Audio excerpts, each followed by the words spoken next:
The Wonderful Wizard of Oz. By L. Frank Baum. The Wonderful Wizard of Oz. Chapter 1 The Cyclone. Dorothy lived in the midst of the great Kansas prairies, with Uncle Henry, who was a farmer, and Aunt Em, who was the farmer's wife. Their house was small, for the lumber to build it had to be carried by wagon many miles. There were 4 walls, a floor and a roof, which made one room. And this room contained a rusty-looking cook-stove, a cupboard for the dishes, a table, 3 or 4 chairs, and the beds. Uncle Henry and Aunt Em had a big bed in one corner, and Dorothy a little bed in another corner.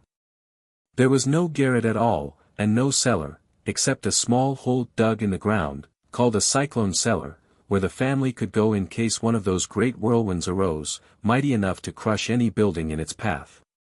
It was reached by a trap door in the middle of the floor, from which a ladder led down into the small, dark hole. When Dorothy stood in the doorway and looked around, she could see nothing but the great gray prairie on every side. Not a tree nor a house broke the broad sweep of flat country that reached to the edge of the sky in all directions. The sun had baked the plowed land into a gray mass, with little cracks running through it. Even the grass was not green, for the sun had burned the tops of the long blades until they were the same gray color to be seen everywhere.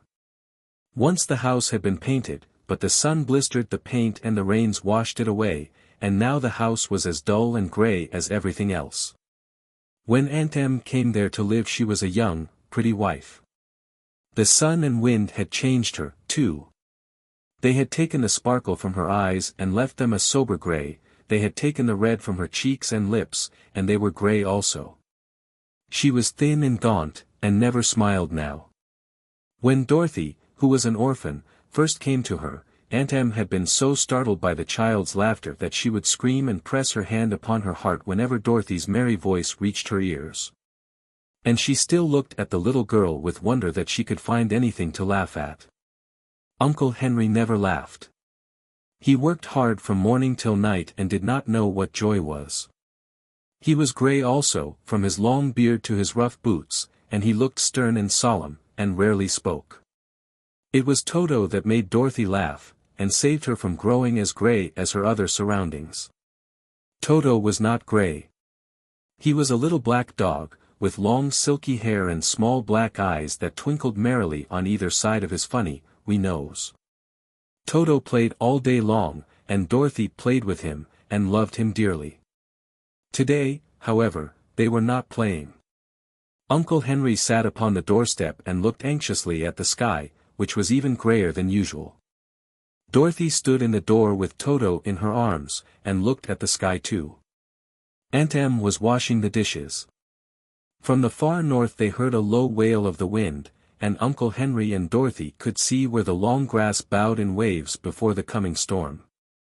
There now came a sharp whistling in the air from the south, and as they turned their eyes that way they saw ripples in the grass coming from that direction also. Suddenly Uncle Henry stood up. "There's a cyclone coming, Em," he called to his wife. "I'll go look after the stock." Then he ran toward the sheds where the cows and horses were kept. Aunt Em dropped her work and came to the door. One glance told her of the danger close at hand. "Quick, Dorothy," she screamed. "Run for the cellar." Toto jumped out of Dorothy's arms and hid under the bed, and the girl started to get him. Aunt Em, badly frightened, threw open the trap door in the floor and climbed down the ladder into the small, dark hole. Dorothy caught Toto at last and started to follow her aunt. When she was halfway across the room there came a great shriek from the wind, and the house shook so hard that she lost her footing and sat down suddenly upon the floor. Then a strange thing happened. The house whirled around 2 or 3 times and rose slowly through the air. Dorothy felt as if she were going up in a balloon. The north and south winds met where the house stood, and made it the exact center of the cyclone. In the middle of a cyclone the air is generally still, but the great pressure of the wind on every side of the house raised it up higher and higher, until it was at the very top of the cyclone. And there it remained and was carried miles and miles away as easily as you could carry a feather.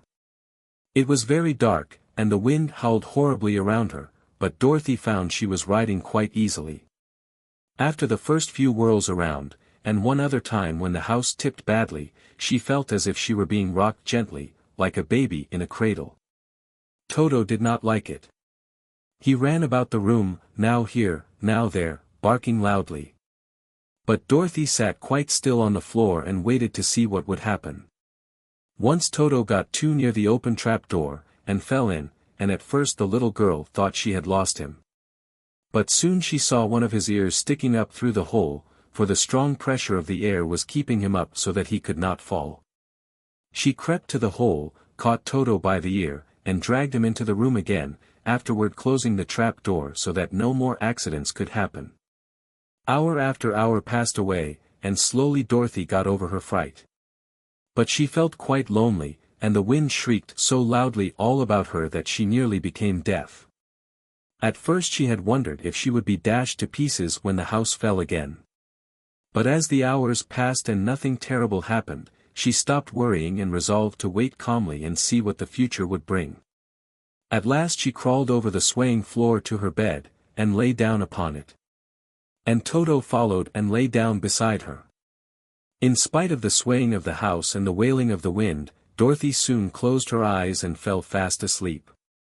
Chapter 2: The Council with the Munchkins. She was awakened by a shock, so sudden and severe that if Dorothy had not been lying on the soft bed she might have been hurt. As it was, the jar made her catch her breath and wonder what had happened.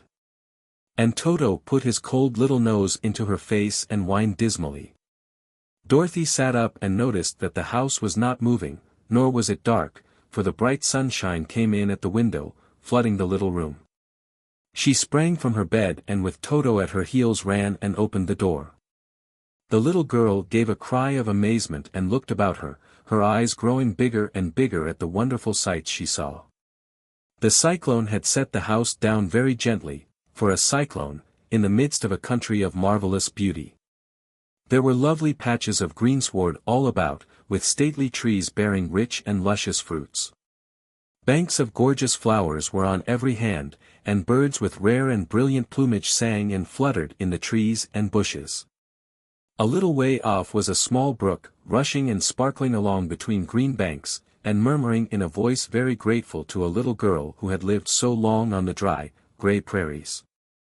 While she stood looking eagerly at the strange and beautiful sights, she noticed coming toward her a group of the queerest people she had ever seen. They were not as big as the grown folk she had always been used to. But neither were they very small. In fact, they seemed about as tall as Dorothy, who was a well-grown child for her age, although they were, so far as looks go, many years older. 3 were men and 1 a woman, and all were oddly dressed. They wore round hats that rose to a small point a foot above their heads, with little bells around the brims that tinkled sweetly as they moved. The hats of the men were blue. The little woman's hat was white, and she wore a white gown that hung in pleats from her shoulders.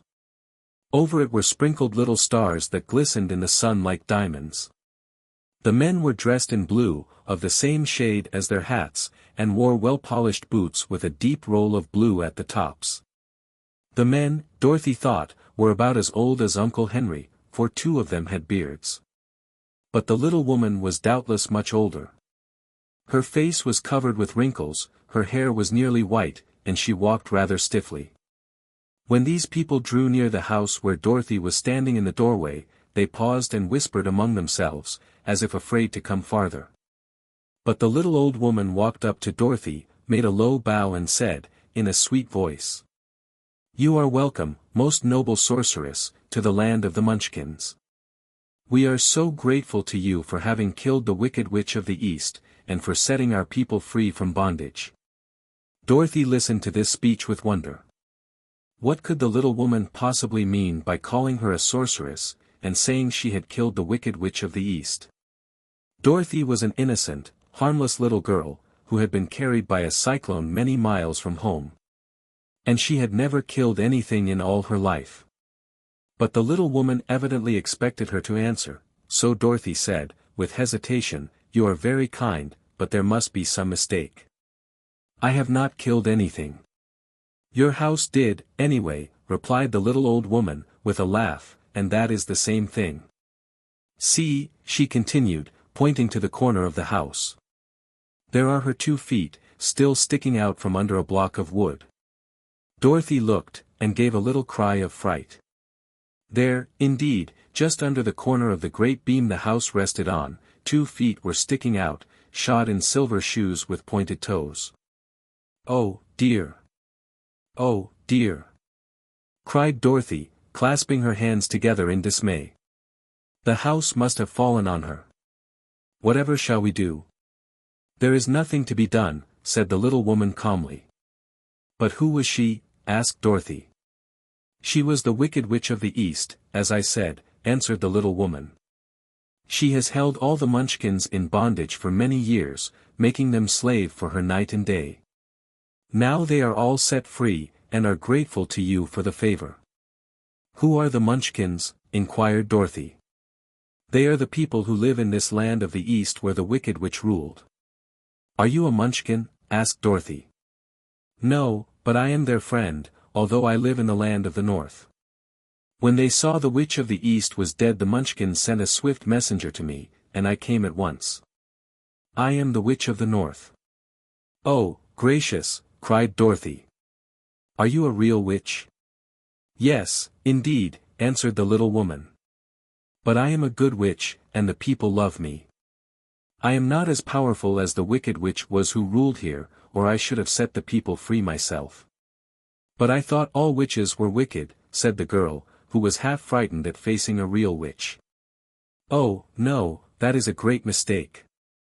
There were only 4 witches in all the land of Oz, and 2 of them, those who live in the North and the South, are good witches. I know this is true, for I am one of them myself, and cannot be mistaken. Those who dwelt in the East and the West were, indeed, wicked witches, but now that you have killed one of them, there is but one wicked witch in all the land of Oz, the one who lives in the West. But, said Dorothy, after a moment's thought, Aunt Em has told me that the witches were all dead, years and years ago. Who is Aunt Em? Inquired the little old woman. She is my aunt who lives in Kansas, where I came from. The Witch of the North seemed to think for a time, with her head bowed and her eyes upon the ground. Then she looked up and said, I do not know where Kansas is, for I have never heard that country mentioned before. But tell me, is it a civilized country? Oh, yes, replied Dorothy. Then that accounts for it. In the civilized countries I believe there are no witches left, nor wizards, nor sorceresses, nor magicians. But, you see, the land of Oz has never been civilized, for we are cut off from all the rest of the world. Therefore we still have witches and wizards amongst us. Who are the wizards? Asked Dorothy. Oz himself is the great wizard, answered the witch, sinking her voice to a whisper. He is more powerful than all the rest of us together. He lives in the City of Emeralds. Dorothy was going to ask another question, but just then the Munchkins, who had been standing silently by, gave a loud shout and pointed to the corner of the house where the Wicked Witch had been lying. What is it? Asked the little old woman, and looked, and began to laugh. The feet of the dead witch had disappeared entirely, and nothing was left but the silver shoes. She was so old, explained the Witch of the North, that she dried up quickly in the sun. That is the end of her. But the silver shoes are yours, and you shall have them to wear. She reached down and picked up the shoes, and after shaking the dust out of them handed them to Dorothy. The Witch of the East was proud of those silver shoes, said one of the Munchkins, and there is some charm connected with them, but what it is we never knew. Dorothy carried the shoes into the house and placed them on the table. Then she came out again to the Munchkins and said, I am anxious to get back to my aunt and uncle, for I am sure they will worry about me. Can you help me find my way? The Munchkins and the witch first looked at one another, and then at Dorothy, and then shook their heads. At the east, not far from here, said one, there is a great desert, and none could live to cross it. It is the same at the south, said another, for I have been there and seen it. The south is the country of the Quadlings. I am told, said the third man, that it is the same at the west. And that country, where the Winkies live, is ruled by the wicked witch of the west, who would make you her slave if you passed her way. The north is my home, said the old lady, and at its edge is the same great desert that surrounds this land of Oz. I'm afraid, my dear, you will have to live with us. Dorothy began to sob at this, for she felt lonely among all these strange people. Her tears seemed to grieve the kind-hearted Munchkins, for they immediately took out their handkerchiefs and began to weep also. As for the little old woman, she took off her cap and balanced the point on the end of her nose, while she counted 1, 2, 3, in a solemn voice. At once the cap changed to a slate, on which was written in big, white chalk marks. Let Dorothy go to the City of Emeralds. The little old woman took the slate from her nose, and having read the words on it, asked, Is your name Dorothy, my dear? Yes, answered the child, looking up and drying her tears. Then you must go to the City of Emeralds. Perhaps Oz will help you. Where is this city? Asked Dorothy. It is exactly in the center of the country, and is ruled by Oz, the great wizard I told you of. Is he a good man? Inquired the girl anxiously. He is a good wizard. Whether he is a man or not I cannot tell, for I have never seen him. How can I get there? Asked Dorothy. You must walk. It is a long journey, through a country that is sometimes pleasant and sometimes dark and terrible.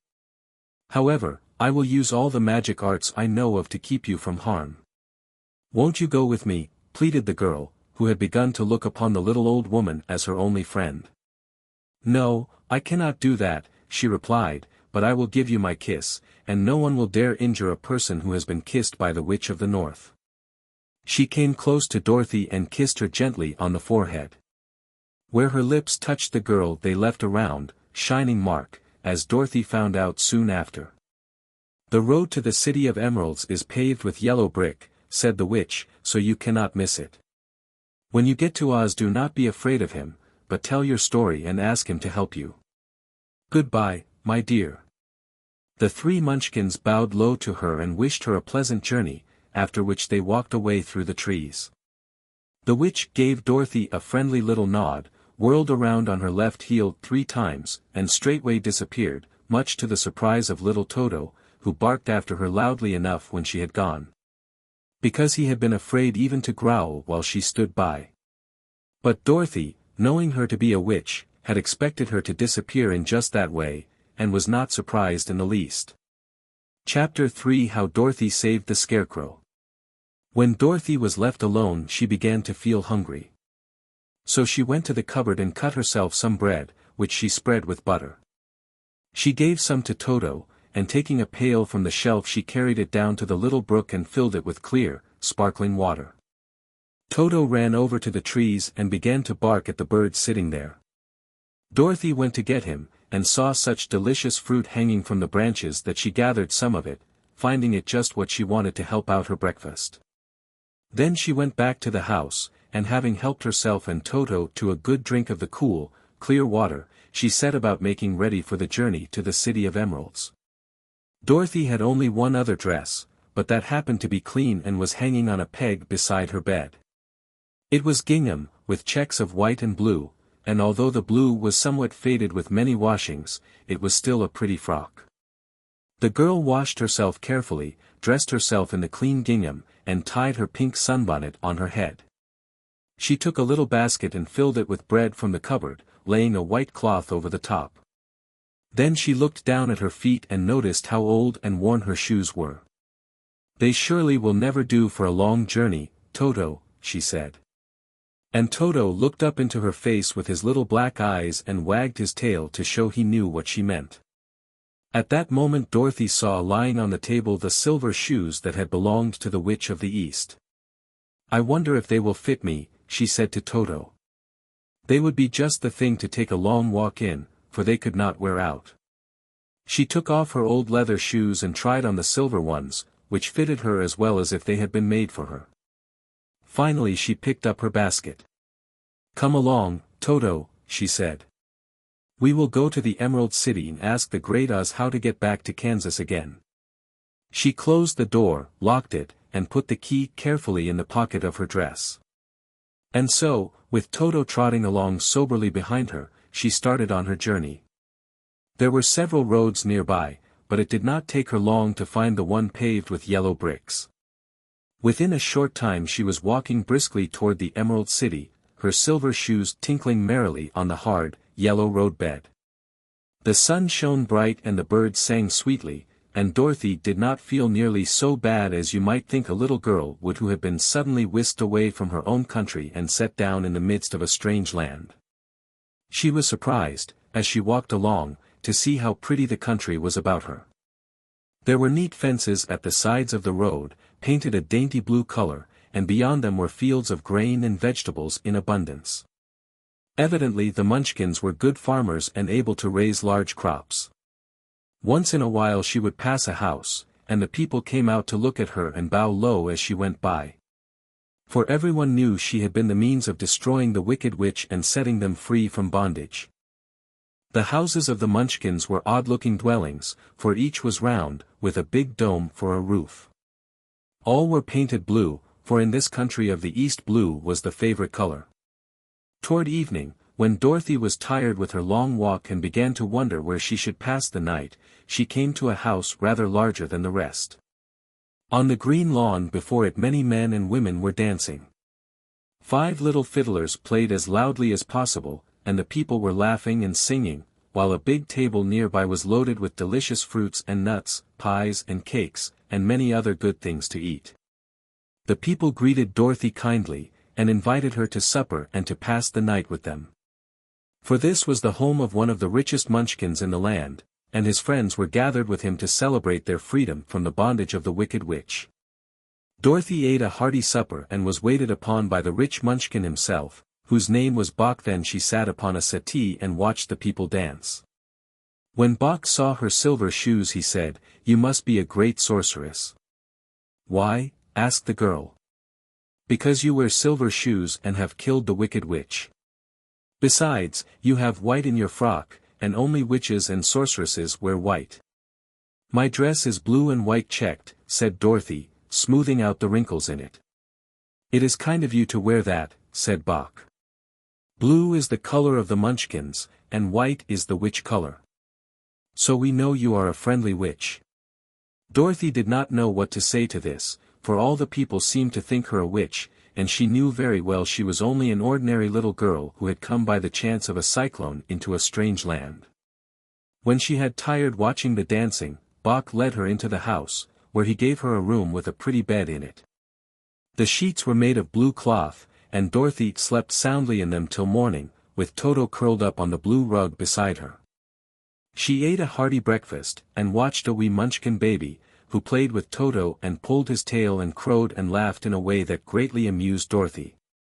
Toto was a fine curiosity to all the people, for they had never seen a dog before. "How far is it to the Emerald City?" the girl asked. "I do not know," answered Bok gravely, "for I have never been there. It is better for people to keep away from Oz, unless they have business with him. But it is a long way to the Emerald City, and it will take you many days. The country here is rich and pleasant, but you must pass through rough and dangerous places before you reach the end of your journey." This worried Dorothy a little, but she knew that only the great Oz could help her get to Kansas again, so she bravely resolved not to turn back.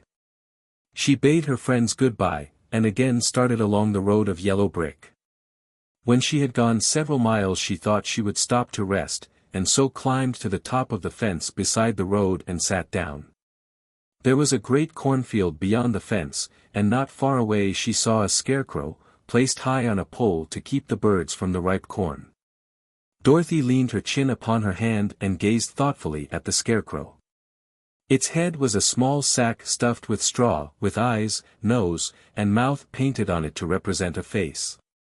An old, pointed blue hat, that had belonged to some Munchkin, was perched on his head, and the rest of the figure was a blue suit of clothes, worn and faded, which had also been stuffed with straw. On the feet were some old boots with blue tops, such as every man wore in this country, and the figure was raised above the stalks of corn by means of the pole stuck up its back. While Dorothy was looking earnestly into the queer, painted face of the Scarecrow, she was surprised to see one of the eyes slowly wink at her. She thought she must have been mistaken at first, for none of the Scarecrows in Kansas ever wink. But presently the figure nodded its head to her in a friendly way. Then she climbed down from the fence and walked up to it, while Toto ran around the pole and barked. "Good day," said the Scarecrow, in a rather husky voice. "Did you speak?" asked the girl, in wonder. "Certainly," answered the Scarecrow. "How do you do?" "I'm pretty well, thank you," replied Dorothy politely. "How do you do?" "I'm not feeling well," said the Scarecrow, with a smile, "for it is very tedious being perched up here night and day to scare away crows." "Can't you get down?" asked Dorothy. "No, for this pole is stuck up my back. If you will please take away the pole I shall be greatly obliged to you." Dorothy reached up both arms and lifted the figure off the pole, for, being stuffed with straw, it was quite light. "Thank you very much," said the Scarecrow, when he had been set down on the ground. "I feel like a new man." Dorothy was puzzled at this, for it sounded queer to hear a stuffed man speak, and to see him bow and walk along beside her. "Who are you?" asked the Scarecrow when he had stretched himself and yawned. "And where are you going?" "My name is Dorothy," said the girl, "and I am going to the Emerald City, to ask the Great Oz to send me back to Kansas." "Where is the Emerald City?" he inquired. "And who is Oz?" "Why, don't you know?" she returned, in surprise. "No, indeed. I don't know anything. You see, I am stuffed, so I have no brains at all," he answered sadly. "Oh," said Dorothy, "I'm awfully sorry for you. Do you think," he asked, "if I go to the Emerald City with you, that Oz would give me some brains?" "I cannot tell," she returned, "but you may come with me, if you like. If Oz will not give you any brains you will be no worse off than you are now." "That is true," said the Scarecrow. "You see," he continued confidentially, "I don't mind my legs and arms and body being stuffed, because I cannot get hurt. If anyone treads on my toes or sticks a pin into me, it doesn't matter, for I can't feel it. But I do not want people to call me a fool, and if my head stays stuffed with straw instead of with brains, as yours is, how am I ever to know anything?" "I understand how you feel," said the little girl, who was truly sorry for him. "If you will come with me I'll ask Oz to do all he can for you." "Thank you," he answered gratefully. They walked back to the road. Dorothy helped him over the fence, and they started along the path of yellow brick for the Emerald City. Toto did not like this addition to the party at first. He smelled around the stuffed man as if he suspected there might be a nest of rats in the straw, and he often growled in an unfriendly way at the Scarecrow. "Don't mind Toto," said Dorothy to her new friend. "He never bites." "Oh, I'm not afraid," replied the Scarecrow. "He can't hurt the straw. Do let me carry that basket for you." "I shall not mind it, for I can't get tired. I'll tell you a secret," he continued, as he walked along. "There is only one thing in the world I am afraid of." "What is that?" asked Dorothy. "The Munchkin farmer who made you." "No," answered the Scarecrow, "it's a lighted match." Chapter 4: The Road Through the Forest. After a few hours the road began to be rough, and the walking grew so difficult that the Scarecrow often stumbled over the yellow bricks, which were here very uneven. Sometimes, indeed, they were broken or missing altogether, leaving holes that Toto jumped across and Dorothy walked around. As for the Scarecrow, having no brains, he walked straight ahead, and so stepped into the holes and fell at full length on the hard bricks. It never hurt him, however, and Dorothy would pick him up and set him upon his feet again, while he joined her in laughing merrily at his own mishap. The farms were not nearly so well cared for here as they were farther back. There were fewer houses and fewer fruit trees, and the farther they went the more dismal and lonesome the country became. At noon they sat down by the roadside, near a little brook, and Dorothy opened her basket and got out some bread. She offered a piece to the Scarecrow, but he refused. "I am never hungry," he said, "and it is a lucky thing I am not, for my mouth is only painted, and if I should cut a hole in it so I could eat, the straw I am stuffed with would come out, and that would spoil the shape of my head." Dorothy saw at once that this was true, so she only nodded and went on eating her bread. "Tell me something about yourself and the country you came from," said the Scarecrow, when she had finished her dinner. So she told him all about Kansas, and how gray everything was there, and how the cyclone had carried her to this queer land of Oz. The Scarecrow listened carefully, and said, "I cannot understand why you should wish to leave this beautiful country and go back to the dry, gray place you call Kansas." "That is because you have no brains," answered the girl. "No matter how dreary and gray our homes are, we people of flesh and blood would rather live there than in any other country, be it ever so beautiful. There is no place like home." The Scarecrow sighed. "Of course I cannot understand it," he said. "If your heads were stuffed with straw, like mine, you would probably all live in the beautiful places, and then Kansas would have no people at all. It is fortunate for Kansas that you have brains. Won't you tell me a story, while we are resting?" asked the child. The Scarecrow looked at her reproachfully, and answered. "My life has been so short that I really know nothing whatever. I was only made day before yesterday. What happened in the world before that time is all unknown to me. Luckily, when the farmer made my head, one of the first things he did was to paint my ears, so that I heard what was going on. There was another Munchkin with him, and the first thing I heard was the farmer saying, 'How do you like those ears?' 'They aren't straight,' answered the other. 'Never mind,' said the farmer. 'They are ears just the same,' which was true enough. 'Now I'll make the eyes,' said the farmer. So he painted my right eye, and as soon as it was finished I found myself looking at him and at everything around me with a great deal of curiosity, for this was my first glimpse of the world." "That's a rather pretty eye," remarked the Munchkin who was watching the farmer. "Blue paint is just the color for eyes." "I think I'll make the other a little bigger," said the farmer. And when the second eye was done I could see much better than before. Then he made my nose and my mouth. But I did not speak, because at that time I didn't know what a mouth was for. I had the fun of watching them make my body and my arms and legs. And when they fastened on my head, at last, I felt very proud, for I thought I was just as good a man as anyone. "This fellow will scare the crows fast enough," said the farmer. "He looks just like a man." "Why, he is a man," said the other, and I quite agreed with him. The farmer carried me under his arm to the cornfield, and set me up on a tall stick, where you found me. He and his friend soon after walked away and left me alone. I did not like to be deserted this way. So I tried to walk after them. But my feet would not touch the ground, and I was forced to stay on that pole. It was a lonely life to lead, for I had nothing to think of, having been made such a little while before. Many crows and other birds flew into the cornfield, but as soon as they saw me they flew away again, thinking I was a Munchkin. And this pleased me and made me feel that I was quite an important person. By and by an old crow flew near me, and after looking at me carefully he perched upon my shoulder and said, "I wonder if that farmer thought to fool me in this clumsy manner. Any crow of sense could see that you are only stuffed with straw." Then he hopped down at my feet and ate all the corn he wanted. The other birds, seeing he was not harmed by me, came to eat the corn too, so in a short time there was a great flock of them about me. I felt sad at this, for it showed I was not such a good scarecrow after all, but the old crow comforted me, saying, "If you only had brains in your head you would be as good a man as any of them, and a better man than some of them. Brains are the only things worth having in this world, no matter whether one is a crow or a man." After the crows had gone I thought this over, and decided I would try hard to get some brains.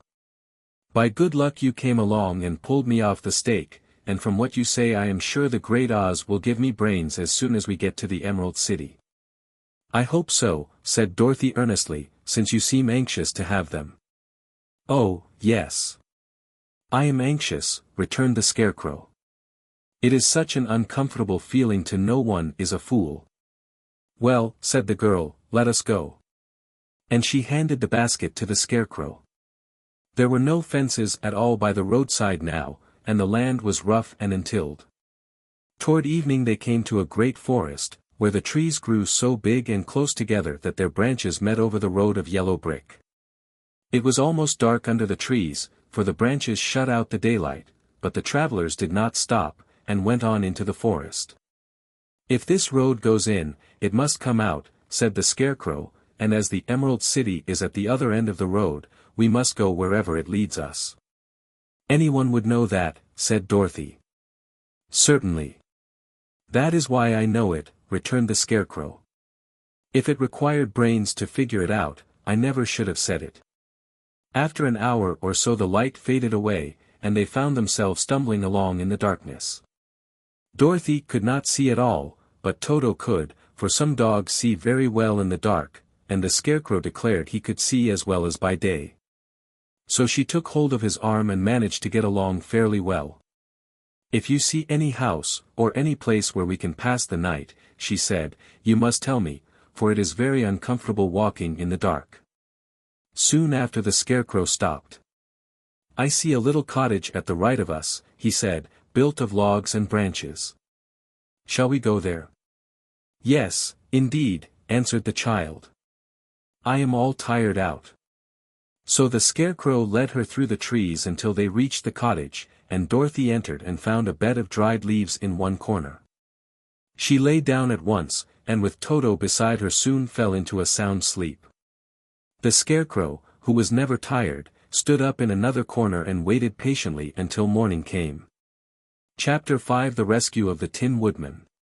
When Dorothy awoke the sun was shining through the trees and Toto had long been out chasing birds around him and squirrels. She sat up and looked around her. There was the Scarecrow, still standing patiently in his corner, waiting for her. "We must go and search for water," she said to him. "Why do you want water?" he asked. "To wash my face clean after the dust of the road, and to drink, so the dry bread will not stick in my throat." "It must be inconvenient to be made of flesh," said the Scarecrow thoughtfully, "for you must sleep, and eat and drink. However, you have brains, and it is worth a lot of bother to be able to think properly." They left the cottage and walked through the trees until they found a little spring of clear water, where Dorothy drank and bathed and ate her breakfast. She saw there was not much bread left in the basket, and the girl was thankful the Scarecrow did not have to eat anything, for there was scarcely enough for herself and Toto for the day. When she had finished her meal, and was about to go back to the road of yellow brick, she was startled to hear a deep groan nearby. "What was that?" she asked timidly. "I cannot imagine," replied the Scarecrow, "but we can go and see." Just then another groan reached their ears, and the sound seemed to come from behind them. They turned and walked through the forest a few steps, when Dorothy discovered something shining in a ray of sunshine that fell between the trees. She ran to the place and then stopped short, with a little cry of surprise. One of the big trees had been partly chopped through, and standing beside it, with an uplifted axe in his hands, was a man made entirely of tin. His head and arms and legs were jointed upon his body, but he stood perfectly motionless, as if he could not stir at all. Dorothy looked at him in amazement, and so did the Scarecrow, while Toto barked sharply and made a snap at the tin legs, which hurt his teeth. "Did you groan?" asked Dorothy. "Yes," answered the Tin Man, "I did. I've been groaning for more than a year, and no one has ever heard me before or come to help me." "What can I do for you?" she inquired softly, for she was moved by the sad voice in which the man spoke. "Get an oil can and oil my joints," he answered. "They are rusted so badly that I cannot move them at all. If I am well oiled I shall soon be all right again. You will find an oil can on a shelf in my cottage." Dorothy at once ran back to the cottage and found the oil can, and then she returned and asked anxiously, "Where are your joints?" "Oil my neck, first," replied the Tin Woodman. So she oiled it, and as it was quite badly rusted the Scarecrow took hold of the tin head and moved it gently from side to side until it worked freely, and then the man could turn it himself. "Now oil the joints in my arms," he said. And Dorothy oiled them and the Scarecrow bent them carefully until they were quite free from rust and as good as new. The Tin Woodman gave a sigh of satisfaction and lowered his axe, which he leaned against the tree. "This is a great comfort," he said.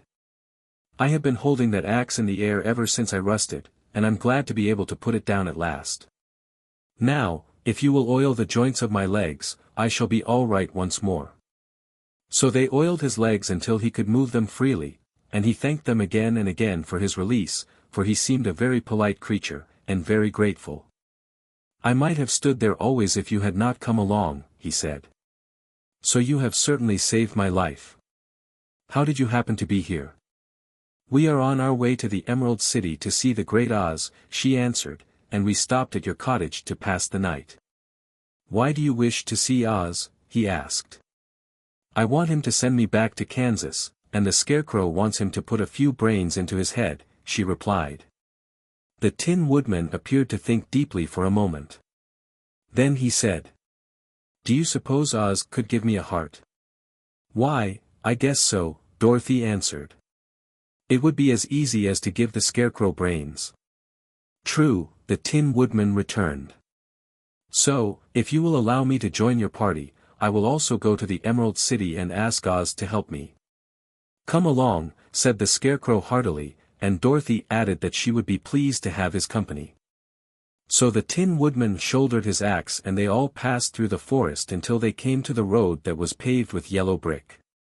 The Tin Woodman had asked Dorothy to put the oil can in her basket. "For," he said, "if I should get caught in the rain, and rust again, would need the oil can badly." It was a bit of good luck to have their new comrade join the party, for soon after they had begun their journey again they came to a place where the trees and branches grew so thick over the road that the travelers could not pass. But the Tin Woodman set to work with his axe and chopped so well that soon he cleared a passage for the entire party. Dorothy was thinking so earnestly as they walked along that she did not notice when the Scarecrow stumbled into a hole and rolled over to the side of the road. Indeed, he was obliged to call to her to help him up again. "Why didn't you walk around the hole?" asked the Tin Woodman.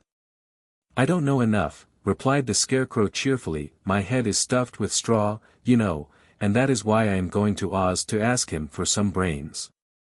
"Oh, I see," said the Tin Woodman. "But, after all, brains are not the best things in the world." "Have you any?" inquired the Scarecrow. "No, my head is quite empty," answered the Woodman. "But once I had brains, and a heart also. So, having tried them both, I should much rather have a heart." "And why is that?" asked the Scarecrow. "I will tell you my story, and then you will know." So, while they were walking through the forest, the Tin Woodman told the following story. "I was born the son of a woodman who chopped down trees in the forest and sold the wood for a living. When I grew up, I too became a woodchopper, and after my father died I took care of my old mother as long as she lived. Then I made up my mind that instead of living alone I would marry, so that I might not become lonely. There was one of the Munchkin girls who was so beautiful that I soon grew to love her with all my heart. She, on her part, promised to marry me as soon as I could earn enough money to build a better house for her, so I set to work harder than ever. But the girl lived with an old woman who did not want her to marry anyone, for she was so lazy she wished the girl to remain with her and do the cooking and the housework. So the old woman went to the Wicked Witch of the East, and promised her 2 sheep and a cow if she would prevent the marriage. Thereupon the Wicked Witch enchanted my axe, and when I was chopping away at my best one day, for I was anxious to get the new house and my wife as soon as possible, the axe slipped all at once and cut off my left leg. This at first seemed a great misfortune, for I knew a one-legged man could not do very well as a wood chopper. So I went to a tinsmith and had him make me a new leg out of tin. The leg worked very well, once I was used to it. But my action angered the Wicked Witch of the East, for she had promised the old woman I should not marry the pretty Munchkin girl. When I began chopping again, my axe slipped and cut off my right leg. Again I went to the tinsmith, and again he made me a leg out of tin. After this the enchanted axe cut off my arms, one after the other, but, nothing daunted, I had them replaced with tin ones. The Wicked Witch then made the axe slip and cut off my head, and at first I thought that was the end of me. But the tinsmith happened to come along, and he made me a new head out of tin.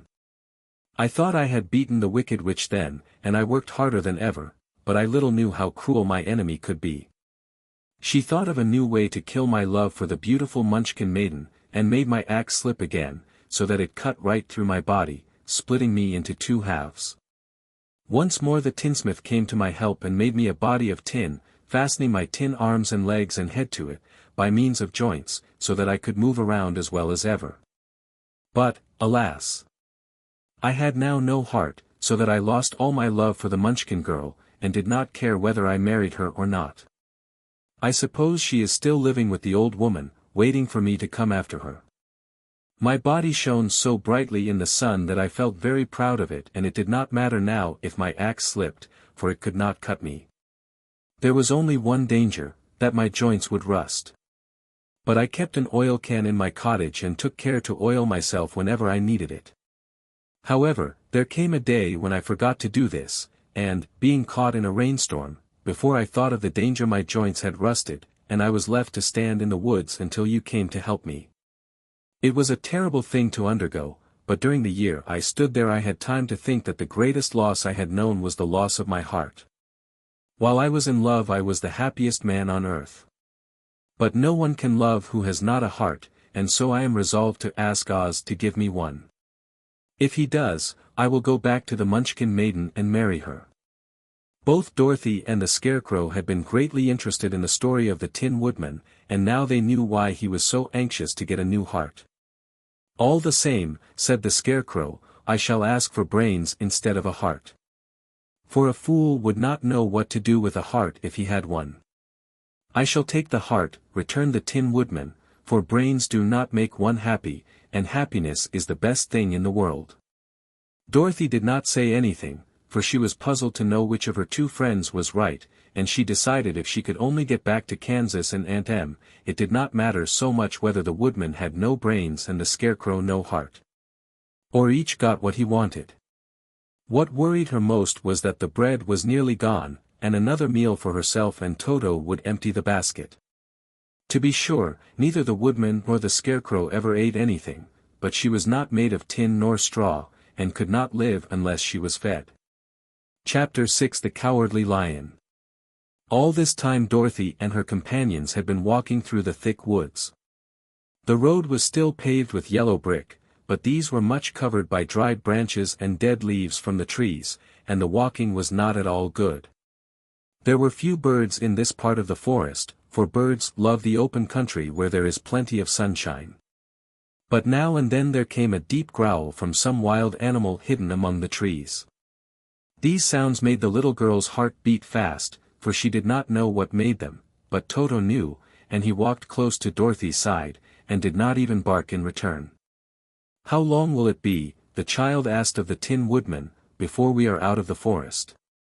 I cannot tell, was the answer, for I have never been to the Emerald City. But my father went there once, when I was a boy, and he said it was a long journey through a dangerous country, although nearer to the city where Oz dwells the country is beautiful. But I am not afraid so long as I have my oil can, and nothing can hurt the Scarecrow, while you bear upon your forehead the mark of the Good Witch's kiss, and that will protect you from harm. But Toto, said the girl anxiously. What will protect him? We must protect him ourselves if he is in danger, replied the Tin Woodman. Just as he spoke there came from the forest a terrible roar, and the next moment a great lion bounded into the road. With one blow of his paw he sent the Scarecrow spinning over and over to the edge of the road, and then he struck at the Tin Woodman with his sharp claws. But, to the lion's surprise, he could make no impression on the tin, although the Woodman fell over in the road and lay still. Little Toto, now that he had an enemy to face, ran barking toward the lion, and the great beast had opened his mouth to bite the dog, when Dorothy, fearing Toto would be killed, and heedless of danger, rushed forward and slapped the lion upon his nose as hard as she could, while she cried out. Don't you dare to bite Toto. You ought to be ashamed of yourself, a big beast like you, to bite a poor little dog. I didn't bite him, said the lion, as he rubbed his nose with his paw where Dorothy had hit it. No, but you tried to, she retorted. You are nothing but a big coward. I know it, said the lion, hanging his head in shame. I've always known it. But how can I help it? I don't know, I'm sure. To think of your striking a stuffed man, like the poor Scarecrow. Is he stuffed? Asked the lion in surprise, as he watched her pick up the Scarecrow and set him upon his feet, while she patted him into shape again. Of course he's stuffed, replied Dorothy, who was still angry. That's why he went over so easily, remarked the lion. It astonished me to see him whirl around so. Is the other one stuffed also? No, said Dorothy, he's made of tin. And she helped the Woodman up again. That's why he nearly blunted my claws, said the lion. When they scratched against the tin it made a cold shiver run down my back. What is that little animal you are so tender of? He is my dog, Toto, answered Dorothy. Is he made of tin, or stuffed? Asked the lion. Neither. He's a meat dog, said the girl. Oh. He's a curious animal and seems remarkably small, now that I look at him. No one would think of biting such a little thing, except a coward like me, continued the lion sadly. What makes you a coward? Asked Dorothy, looking at the great beast in wonder, for he was as big as a small horse. It's a mystery, replied the lion. I suppose I was born that way. All the other animals in the forest naturally expect me to be brave, for the lion is everywhere thought to be the king of beasts. I learned that if I roared very loudly every living thing was frightened and got out of my way. Whenever I've met a man I've been awfully scared, but I just roared at him, and he has always run away as fast as he could go. If the elephants and the tigers and the bears had ever tried to fight me, I should have run myself. I'm such a coward, but just as soon as they hear me roar they all try to get away from me, and of course I let them go. But that isn't right. The king of beasts shouldn't be a coward, said the Scarecrow. I know it, returned the lion, wiping a tear from his eye with the tip of his tail. It is my great sorrow, and makes my life very unhappy. But whenever there is danger, my heart begins to beat fast. Perhaps you have heart disease, said the Tin Woodman. It may be, said the lion. If you have, continued the Tin Woodman, you ought to be glad, for it proves you have a heart. For my part, I have no heart, so I cannot have heart disease. Perhaps, said the lion thoughtfully, if I had no heart I should not be a coward. Have you brains? Asked the Scarecrow. I suppose so. I've never looked to see, replied the lion. I am going to the Great Oz to ask him to give me some, remarked the Scarecrow, for my head is stuffed with straw. And I am going to ask him to give me a heart, said the Woodman. And I am going to ask him to send Toto and me back to Kansas, added Dorothy. Do you think Oz could give me courage? Asked the Cowardly Lion. Just as easily as he could give me brains, said the Scarecrow. Or give me a heart, said the Tin Woodman. Or send me back to Kansas, said Dorothy. Then, if you don't mind, I'll go with you, said the lion, for my life is simply unbearable without a bit of courage. You will be very welcome, answered Dorothy, for you will help to keep away the other wild beasts. It seems to me they must be more cowardly than you are if they allow you to scare them so easily. They really are, said the lion, but that doesn't make me any braver, and as long as I know myself to be a coward I shall be unhappy. So once more the little company set off upon the journey, the lion walking with stately strides at Dorothy's side. Toto did not approve of this new comrade at first, for he could not forget how nearly he had been crushed between the lion's great jaws. But after a time he became more at ease, and presently Toto and the Cowardly Lion had grown to be good friends. During the rest of that day there was no other adventure to mar the peace of their journey. Once, indeed, the Tin Woodman stepped upon a beetle that was crawling along the road, and killed the poor little thing. This made the Tin Woodman very unhappy, for he was always careful not to hurt any living creature, and as he walked along he wept several tears of sorrow and regret. These tears ran slowly down his face and over the hinges of his jaw, and there they rusted. When Dorothy presently asked him a question the Tin Woodman could not open his mouth, for his jaws were tightly rusted together. He became greatly frightened at this and made many motions to Dorothy to relieve him, but she could not understand. The lion was also puzzled to know what was wrong. But the Scarecrow seized the oil can from Dorothy's basket and oiled the Woodman's jaws, so that after a few moments he could talk as well as before. "This will serve me a lesson," said he, "to look where I step. For if I should kill another bug or beetle I should surely cry again, and crying rusts my jaws so that I cannot speak." Thereafter he walked very carefully, with his eyes on the road, and when he saw a tiny ant toiling by he would step over it, so as not to harm it.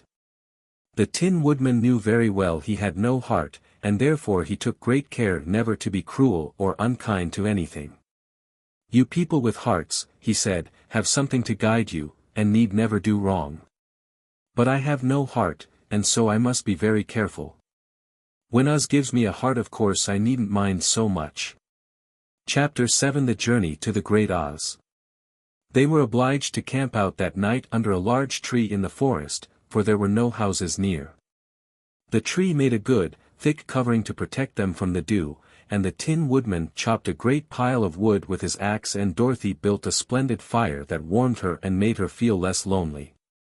She and Toto ate the last of their bread, and now she did not know what they would do for breakfast. "If you wish," said the lion, "I will go into the forest and kill a deer for you. You can roast it by the fire, since your tastes are so peculiar that you prefer cooked food, and then you will have a very good breakfast." "Don't. Please don't," begged the Tin Woodman. "I should certainly weep if you killed a poor deer, and then my jaws would rust again."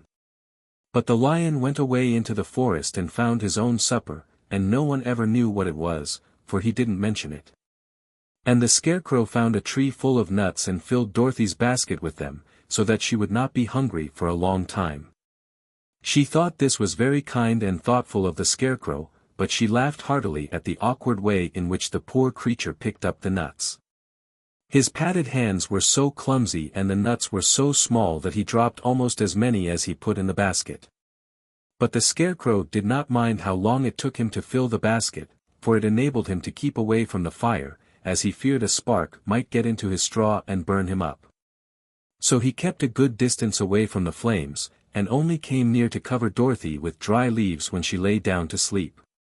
These kept her very snug and warm, and she slept soundly until morning. When it was daylight, the girl bathed her face in a little rippling brook, and soon after they all started toward the Emerald City. This was to be an eventful day for the travelers. They had hardly been walking an hour when they saw before them a great ditch that crossed the road and divided the forest as far as they could see on either side. It was a very wide ditch, and when they crept up to the edge and looked into it they could see it was also very deep, and there were many big, jagged rocks at the bottom. The sides were so steep that none of them could climb down, and for a moment it seemed that their journey must end. "What shall we do?" asked Dorothy despairingly. "I haven't the faintest idea," said the Tin Woodman, and the lion shook his shaggy mane and looked thoughtful. But the Scarecrow said, "We cannot fly, that is certain. Neither can we climb down into this great ditch. Therefore, if we cannot jump over it, we must stop where we are." "I think I could jump over it," said the Cowardly Lion, after measuring the distance carefully in his mind. "Then we are all right," answered the Scarecrow, "for you can carry us all over on your back, one at a time." "Well, I'll try it," said the lion. "Who will go first?" "I will," declared the Scarecrow, for, if you found that you could not jump over the gulf, Dorothy would be killed, or the Tin Woodman badly dented on the rocks below. "But if I am on your back it will not matter so much, for the fall would not hurt me at all." "I am terribly afraid of falling, myself," said the Cowardly Lion, "but I suppose there is nothing to do but try it. So get on my back and we will make the attempt." The Scarecrow sat upon the lion's back, and the big beast walked to the edge of the gulf and crouched down. "Why don't you run and jump?" asked the Scarecrow. "Because that isn't the way we lions do these things," he replied. Then giving a great spring, he shot through the air and landed safely on the other side. They were all greatly pleased to see how easily he did it, and after the Scarecrow had got down from his back the lion sprang across the ditch again. Dorothy thought she would go next. So she took Toto in her arms and climbed on the lion's back, holding tightly to his mane with one hand. The next moment it seemed as if she were flying through the air, and then, before she had time to think about it, she was safe on the other side. The lion went back a third time and got the Tin Woodman, and then they all sat down for a few moments to give the beast a chance to rest, for his great leaps had made his breath short, and he panted like a big dog that has been running too long. They found the forest very thick on this side, and it looked dark and gloomy. After the lion had rested they started along the road of yellow brick, silently wondering, each in his own mind, if ever they would come to the end of the woods and reach the bright sunshine again. To add to their discomfort, they soon heard strange noises in the depths of the forest, and the lion whispered to them that it was in this part of the country that the Kalidas lived. "What are the Kalidas?" asked the girl. "They are monstrous beasts with bodies like bears and heads like tigers," replied the lion, "and with claws so long and sharp that they could tear me in two as easily as I could kill Toto. I'm terribly afraid of the Kalidas." "I'm not surprised that you are," returned Dorothy. "They must be dreadful beasts." The lion was about to reply when suddenly they came to another gulf across the road. But this one was so broad and deep that the lion knew at once he could not leap across it. So they sat down to consider what they should do, and after serious thought the Scarecrow said, "Here is a great tree, standing close to the ditch. If the Tin Woodman can chop it down, so that it will fall to the other side, we can walk across it easily." "That is a first-rate idea," said the lion. "One would almost suspect you had brains in your head, instead of straw." The Woodman set to work at once, and so sharp was his axe that the tree was soon chopped nearly through. Then the lion put his strong front legs against the tree and pushed with all his might, and slowly the big tree tipped and fell with a crash across the ditch, with its top branches on the other side. They had just started to cross this queer bridge when a sharp growl made them all look up, and to their horror they saw running toward them two great beasts with bodies like bears and heads like tigers. "They are the Kalidas," said the cowardly lion, beginning to tremble. "Quick," cried the Scarecrow. "Let us cross over." So Dorothy went first, holding Toto in her arms, the Tin Woodman followed, and the Scarecrow came next. The lion, although he was certainly afraid, turned to face the Kalidas, and then he gave so loud and terrible a roar that Dorothy screamed and the Scarecrow fell over backward. While even the fierce beasts stopped short and looked at him in surprise.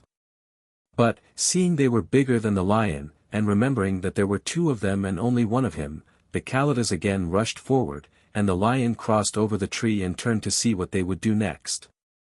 Without stopping an instant the fierce beasts also began to cross the tree, and the lion said to Dorothy, "We are lost, for they will surely tear us to pieces with their sharp claws. But stand close behind me, and I will fight them as long as I am alive."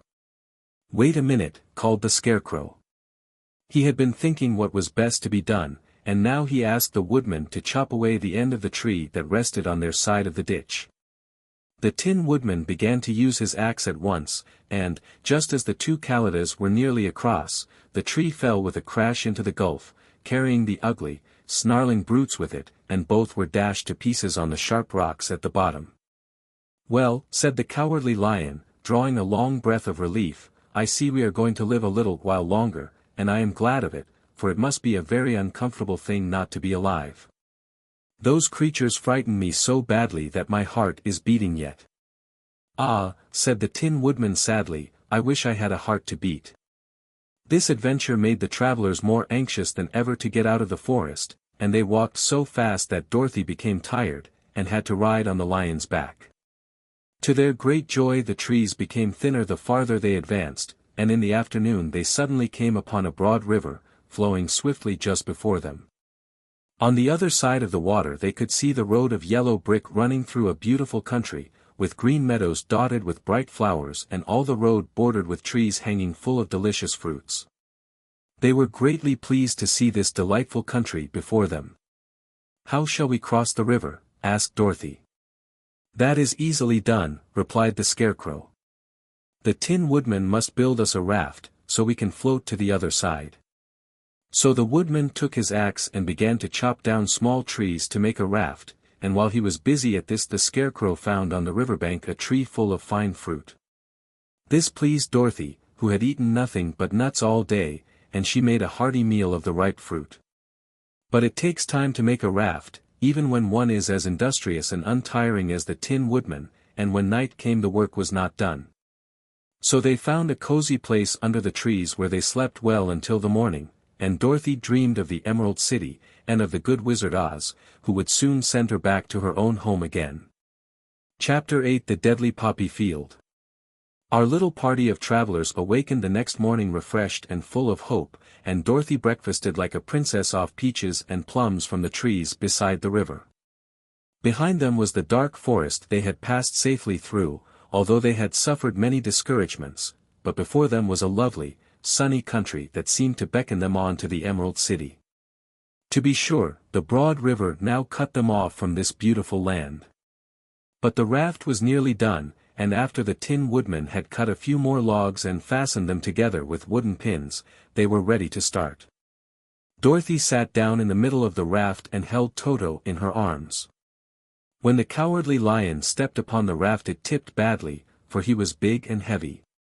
But the Scarecrow and the Tin Woodman stood upon the other end to steady it, and they had long poles in their hands to push the raft through the water.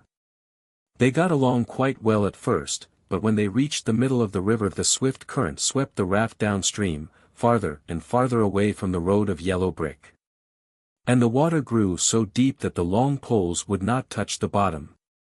"This is bad," said the Tin Woodman, "for if we cannot get to the land we shall be carried into the country of the Wicked Witch of the West, and she will enchant us and make us her slaves."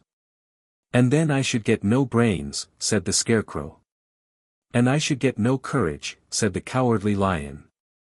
"And I should get no heart," said the Tin Woodman. "And I should never get back to Kansas," said Dorothy. "We must certainly get to the Emerald City if we can," the Scarecrow continued, and he pushed so hard on his long pole that it stuck fast in the mud at the bottom of the river. Then, before he could pull it out again, or let go, the raft was swept away, and the poor Scarecrow was left clinging to the pole in the middle of the river. "Goodbye," he called after them, and they were very sorry to leave him. Indeed, the Tin Woodman began to cry, but fortunately remembered that he might rust, and so dried his tears on Dorothy's apron. Of course this was a bad thing for the Scarecrow. "I am now worse off than when I first met Dorothy," he thought. "Then, I was stuck on a pole in a cornfield, where I could make believe scare the crows, at any rate. But surely there is no use for a Scarecrow stuck on a pole in the middle of a river. I am afraid I shall never have any brains, after all." Down the stream the raft floated, and the poor Scarecrow was left far behind. Then the Lion said, "Something must be done to save us. I think I can swim to the shore and pull the raft after me, if you will only hold fast to the tip of my tail." So he sprang into the water, and the Tin Woodman caught fast hold of his tail. Then the Lion began to swim with all his might toward the shore. It was hard work, although he was so big. But by and by they were drawn out of the current, and then Dorothy took the Tin Woodman's long pole and helped push the raft to the land. They were all tired out when they reached the shore at last and stepped off upon the pretty green grass, and they also knew that the stream had carried them a long way past the road of yellow brick that led to the Emerald City. "What shall we do now?" asked the Tin Woodman, as the Lion lay down on the grass to let the sun dry him. "We must get back to the road, in some way," said Dorothy. "The best plan will be to walk along the riverbank until we come to the road again," remarked the Lion. So, when they were rested, Dorothy picked up her basket and they started along the grassy bank, to the road from which the river had carried them. It was a lovely country, with plenty of flowers and fruit trees and sunshine to cheer them, and had they not felt so sorry for the poor Scarecrow, they could have been very happy. They walked along as fast as they could, Dorothy only stopping once to pick a beautiful flower, and after a time the Tin Woodman cried out, "Look! Then they all looked at the river and saw the Scarecrow perched upon his pole in the middle of the water, looking very lonely and sad. "What can we do to save him?" asked Dorothy. The Lion and the Woodman both shook their heads, for they did not know. So they sat down upon the bank and gazed wistfully at the Scarecrow until a stork flew by, who, upon seeing them, stopped to rest at the water's edge. "Who are you and where are you going?" asked the stork. "I am Dorothy," answered the girl, "and these are my friends, the Tin Woodman and the Cowardly Lion, and we are going to the Emerald City." "This isn't the road," said the stork, as she twisted her long neck and looked sharply at the queer party. "I know it," returned Dorothy, "but we have lost the Scarecrow, and are wondering how we shall get him again." "Where is he?" asked the stork. "Over there in the river," answered the little girl. "If he wasn't so big and heavy I would get him for you," remarked the stork. "He isn't heavy a bit," said Dorothy eagerly, "for he is stuffed with straw. And if you will bring him back to us, we shall thank you ever and ever so much." "Well, I'll try," said the stork, "but if I find he is too heavy to carry I shall have to drop him in the river again." So the big bird flew into the air and over the water till she came to where the Scarecrow was perched upon his pole. Then the stork with her great claws grabbed the Scarecrow by the arm and carried him up into the air and back to the bank, where Dorothy and the Lion and the Tin Woodman and Toto were sitting. When the Scarecrow found himself among his friends again, he was so happy that he hugged them all, even the Lion and Toto, and as they walked along he sang, "Toldorito," at every step, he felt so gay. "I was afraid I should have to stay in the river forever," he said, "but the kind stork saved me, and if I ever get any brains I shall find the stork again and do her some kindness in return." "That's all right," said the stork, who was flying along beside them. "I always like to help anyone in trouble. But I must go now, for my babies are waiting in the nest for me. I hope you will find the Emerald City and that Oz will help you." "Thank you," replied Dorothy, and then the kind stork flew into the air and was soon out of sight. They walked along listening to the singing of the brightly colored birds and looking at the lovely flowers which now became so thick that the ground was carpeted with them. There were big yellow and white and blue and purple blossoms, besides great clusters of scarlet poppies, which were so brilliant in color they almost dazzled Dorothy's eyes. "Aren't they beautiful?" the girl asked, as she breathed in the spicy scent of the bright flowers. "I suppose so," answered the Scarecrow. "When I have brains, I shall probably like them better. If I only had a heart, I should love them," added the Tin Woodman. "I always did like flowers," said the Lion. "They seem so helpless and frail. But there are none in the forest so bright as these." They now came upon more and more of the big scarlet poppies, and fewer of the other flowers. And soon they found themselves in the midst of a great meadow of poppies. Now it is well known that when there are many of these flowers together their odor is so powerful that anyone who breathes it falls asleep, and if the sleeper is not carried away from the scent of the flowers, he sleeps on and on forever. But Dorothy did not know this, nor could she get away from the bright red flowers that were everywhere about, so presently her eyes grew heavy and she felt she must sit down to rest and to sleep. But the Tin Woodman would not let her do this. "We must hurry and get back to the road of yellow brick before dark," he said, and the Scarecrow agreed with him. So they kept walking until Dorothy could stand no longer. Her eyes closed in spite of herself and she forgot where she was and fell among the poppies, fast asleep. "What shall we do?" asked the Tin Woodman. "If we leave her here she will die," said the Lion. "The smell of the flowers is killing us all. I myself can scarcely keep my eyes open, and the dog is asleep already." It was true, Toto had fallen down beside his little mistress. But the Scarecrow and the Tin Woodman, not being made of flesh, were not troubled by the scent of the flowers. "Run fast," said the Scarecrow to the Lion, "and get out of this deadly flower bed as soon as you can. We will bring the little girl with us, but if you should fall asleep you are too big to be carried." So the Lion aroused himself and bounded forward as fast as he could go. In a moment he was out of sight. "Let us make a chair with our hands and carry her," said the Scarecrow. So they picked up Toto and put the dog in Dorothy's lap, and then they made a chair with their hands for the seat and their arms for the arms and carried the sleeping girl between them through the flowers. On and on they walked, and it seemed that the great carpet of deadly flowers that surrounded them would never end. They followed the bend of the river, and at last came upon their friend the lion, lying fast asleep among the poppies. The flowers had been too strong for the huge beast and he had given up at last, and fallen only a short distance from the end of the poppy bed, where the sweet grass spread in beautiful green fields before them. "We can do nothing for him," said the Tin Woodman, sadly, "for he is much too heavy to lift. We must leave him here to sleep on forever, and perhaps he will dream that he has found courage at last." "I'm sorry," said the Scarecrow. "The lion was a very good comrade for one so cowardly. But let us go on." They carried the sleeping girl to a pretty spot beside the river, far enough from the poppy field to prevent her breathing any more of the poison of the flowers. And here they laid her gently on the soft grass and waited for the fresh breeze to waken her. Chapter 9 The Queen of the Field Mice. "We cannot be far from the road of yellow brick, now," remarked the Scarecrow, as he stood beside the girl, "for we have come nearly as far as the river carried us away." The Tin Woodman was about to reply when he heard a low growl, and turning his head, which worked beautifully on hinges, he saw a strange beast come bounding over the grass toward them. It was, indeed, a great yellow wildcat, and the Woodman thought it must be chasing something, for its ears were lying close to its head and its mouth was wide open, showing 2 rows of ugly teeth, while its red eyes glowed like balls of fire.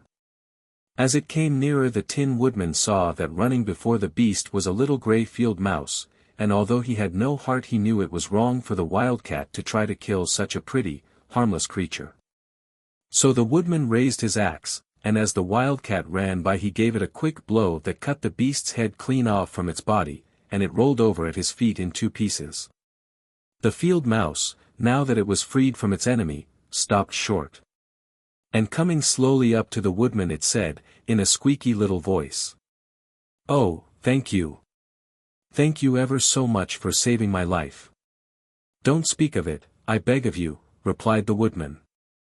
"I have no heart, you know, so I am careful to help all those who may need a friend, even if it happens to be only a mouse." "Only a mouse," cried the little animal, indignantly. "Why, I am a queen, the queen of all the field mice." "Oh, indeed," said the Woodman, making a bow. "Therefore you have done a great deed, as well as a brave one, in saving my life," added the Queen. At that moment several mice were seen running up as fast as their little legs could carry them, and when they saw their Queen they exclaimed, "Oh, Your Majesty, we thought you would be killed. How did you manage to escape the great wildcat?" They all bowed so low to the little Queen that they almost stood upon their heads. "This funny tin man," she answered, "killed the wildcat and saved my life. So hereafter you must all serve him, and obey his slightest wish." "We will," cried all the mice, in a shrill chorus. And then they scampered in all directions, for Toto had awakened from his sleep, and seeing all these mice around him he gave one bark of delight and jumped right into the middle of the group. Toto had always loved to chase mice when he lived in Kansas, and he saw no harm in it. But the Tin Woodman caught the dog in his arms and held him tight, while he called to the mice, "Come back!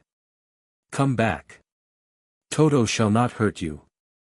At this the Queen of the Mice stuck her head out from underneath a clump of grass and asked, in a timid voice, "Are you sure he will not bite us?" "I will not let him," said the Woodman, "so do not be afraid." One by one the mice came creeping back, and Toto did not bark again, although he tried to get out of the Woodman's arms, and would have bitten him had he not known very well he was made of tin. Finally one of the biggest mice spoke. "Is there anything we can do," it asked, "to repay you for saving the life of our Queen?" "Nothing that I know of," answered the Woodman. But the Scarecrow, who had been trying to think, but could not because his head was stuffed with straw, said, quickly, "Oh, yes, you can save our friend, the cowardly lion, who is asleep in the poppy bed." "A lion," cried the little Queen. "Why, he would eat us all up." "Oh, no," declared the Scarecrow, "this lion is a coward." "Really?" asked the mouse. "He says so himself," answered the Scarecrow, "and he would never hurt anyone who is our friend. If you will help us to save him, I promise that he shall treat you all with kindness."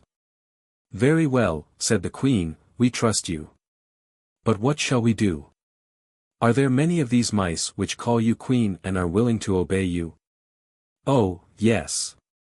There are thousands," she replied. "Then send for them all to come here as soon as possible, and let each one bring a long piece of string." The Queen turned to the mice that attended her and told them to go at once and get all her people. As soon as they heard her orders, they ran away in every direction as fast as possible. "Now," said the Scarecrow to the Tin Woodman, "you must go to those trees by the riverside and make a truck that will carry the lion." So the Woodman went at once to the trees and began to work, and he soon made a truck out of the limbs of trees, from which he chopped away all the leaves and branches. He fastened it together with wooden pegs and made the four wheels out of short pieces of a big tree trunk. So fast and so well did he work that by the time the mice began to arrive, the truck was all ready for them. They came from all directions, and there were thousands of them, big mice and little mice and middle-sized mice, and each one brought a piece of string in his mouth. It was about this time that Dorothy woke from her long sleep and opened her eyes. She was greatly astonished to find herself lying upon the grass, with thousands of mice standing around and looking at her timidly. But the Scarecrow told her about everything, and turning to the dignified little mouse, he said, "Permit me to introduce to you Her Majesty, the Queen." Dorothy nodded gravely and the Queen made a curtsy, after which she became quite friendly with the little girl. The Scarecrow and the Woodman now began to fasten the mice to the truck, using the strings they had brought. One end of a string was tied around the neck of each mouse and the other end to the truck. Of course the truck was 1,000 times bigger than any of the mice who were to draw it. But when all the mice had been harnessed, they were able to pull it quite easily. Even the Scarecrow and the Tin Woodman could sit on it, and were drawn swiftly by their queer little horses to the place where the lion lay asleep. After a great deal of hard work, for the lion was heavy, they managed to get him up on the truck. Then the Queen hurriedly gave her people the order to start, for she feared if the mice stayed among the poppies too long they also would fall asleep. At first the little creatures, many though they were, could hardly stir the heavily loaded truck, but the Woodman and the Scarecrow both pushed from behind, and they got along better. Soon they rolled the lion out of the poppy bed to the green fields, where he could breathe the sweet, fresh air again, instead of the poisonous scent of the flowers. Dorothy came to meet them and thanked the little mice warmly for saving her companion from death. She had grown so fond of the big lion she was glad he had been rescued. Then the mice were unharnessed from the truck and scampered away through the grass to their homes. The Queen of the Mice was the last to leave. "If ever you need us again," she said, "come out into the field and call, and we shall hear you and come to your assistance. Goodbye." "Goodbye." They all answered, and away the Queen ran, while Dorothy held Toto tightly lest he should run after her and frighten her. After this they sat down beside the lion until he should awaken. And the Scarecrow brought Dorothy some fruit from a tree nearby, which she ate for her dinner. Chapter 10 The Guardian of the Gate. It was some time before the cowardly lion awakened, for he had lain among the poppies a long while, breathing in their deadly fragrance. But when he did open his eyes and roll off the truck, he was very glad to find himself still alive. "I ran as fast as I could," he said, sitting down and yawning, "but the flowers were too strong for me." "How did you get me out?" Then they told him of the field mice, and how they had generously saved him from death, and the cowardly lion laughed, and said, "I have always thought myself very big and terrible. Yet such little things as flowers came near to killing me, and such small animals as mice have saved my life. How strange it all is! But, comrades, what shall we do now?" "We must journey on until we find the road of yellow brick again," said Dorothy, "and then we can keep on to the Emerald City." So, the lion being fully refreshed, and feeling quite himself again, they all started upon the journey, greatly enjoying the walk through the soft, fresh grass. And it was not long before they reached the road of yellow brick and turned again toward the Emerald City where the great Oz dwelt. The road was smooth and well paved, now, and the country about was beautiful, so that the travelers rejoiced in leaving the forest far behind, and with it the many dangers they had met in its gloomy shades. Once more they could see fences built beside the road, but these were painted green, and when they came to a small house, in which a farmer evidently lived, that also was painted green.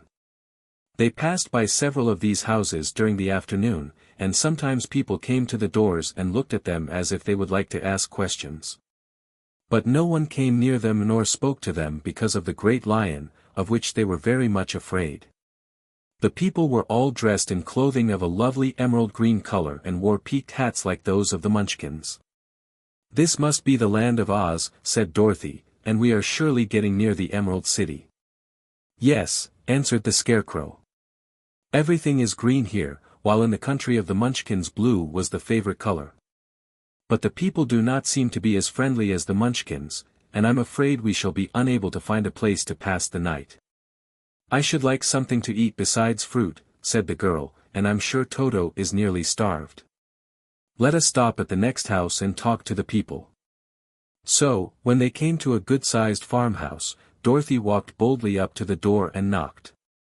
A woman opened it just far enough to look out, and said, "What do you want, child, and why is that great lion with you?" "We wish to pass the night with you, if you will allow us," answered Dorothy. "And the lion is my friend and comrade, and would not hurt you for the world." "Is he tame?" asked the woman, opening the door a little wider. "Oh, yes," said the girl, "and he is a great coward, too. He will be more afraid of you than you are of him." "Well," said the woman, after thinking it over and taking another peep at the lion, "if that is the case you may come in, and I will give you some supper and a place to sleep." So they all entered the house, where there were, besides the woman, 2 children and a man. The man had hurt his leg, and was lying on the couch in a corner. They seemed greatly surprised to see so strange a company, and while the woman was busy laying the table the man asked, "Where are you all going?" "To the Emerald City," said Dorothy, "to see the great Oz." "Oh, indeed," exclaimed the man. "Are you sure that Oz will see you?" "Why not?" she replied. "Why, it is said that he never lets anyone come into his presence. I have been to the Emerald City many times, and it is a beautiful and wonderful place. But I have never been permitted to see the great Oz, nor do I know of any living person who has seen him." "Does he never go out?" asked the Scarecrow. "Never. He sits day after day in the great throne room of his palace, and even those who wait upon him do not see him face to face." "What is he like?" asked the girl. "That is hard to tell," said the man thoughtfully. "You see, Oz is a great wizard, and can take on any form he wishes. So that some say he looks like a bird, and some say he looks like an elephant, and some say he looks like a cat. To others he appears as a beautiful fairy, or a brownie, or in any other form that pleases him. But who the real Oz is, when he is in his own form, no living person can tell." "That is very strange," said Dorothy, "but we must try, in some way, to see him, or we shall have made our journey for nothing." "Why do you wish to see the terrible Oz?" asked the man. "I want him to give me some brains," said the Scarecrow eagerly. "Oh, Oz could do that easily enough," declared the man. "He has more brains than he needs." "And I want him to give me a heart," said the Tin Woodman. "That will not trouble him," continued the man, "for Oz has a large collection of hearts, of all sizes and shapes." "And I want him to give me courage," said the Cowardly Lion. "Oz keeps a great pot of courage in his throne room," said the man, "which he has covered with a golden plate, to keep it from running over. He will be glad to give you some." "And I want him to send me back to Kansas," said Dorothy. "Where is Kansas?" asked the man, with surprise. "I don't know," replied Dorothy sorrowfully, "but it is my home, and I'm sure it's somewhere." "Very likely. Well, Oz can do anything, so I suppose he will find Kansas for you. But first you must get to see him, and that will be a hard task, for the great wizard does not like to see anyone, and he usually has his own way. But what do you want? He continued, speaking to Toto. Toto only wagged his tail. For, strange to say, he could not speak. The woman now called to them that supper was ready, so they gathered around the table and Dorothy ate some delicious porridge and a dish of scrambled eggs and a plate of nice white bread, and enjoyed her meal. The lion ate some of the porridge, but did not care for it, saying it was made from oats and oats were food for horses, not for lions. The Scarecrow and the Tin Woodman ate nothing at all. Toto ate a little of everything, and was glad to get a good supper again. The woman now gave Dorothy a bed to sleep in, and Toto lay down beside her, while the lion guarded the door of her room so she might not be disturbed. The Scarecrow and the Tin Woodman stood up in a corner and kept quiet all night, although of course they could not sleep. The next morning, as soon as the sun was up, they started on their way, and soon saw a beautiful green glow in the sky just before them. "That must be the Emerald City," said Dorothy. As they walked on, the green glow became brighter and brighter, and it seemed that at last they were nearing the end of their travels.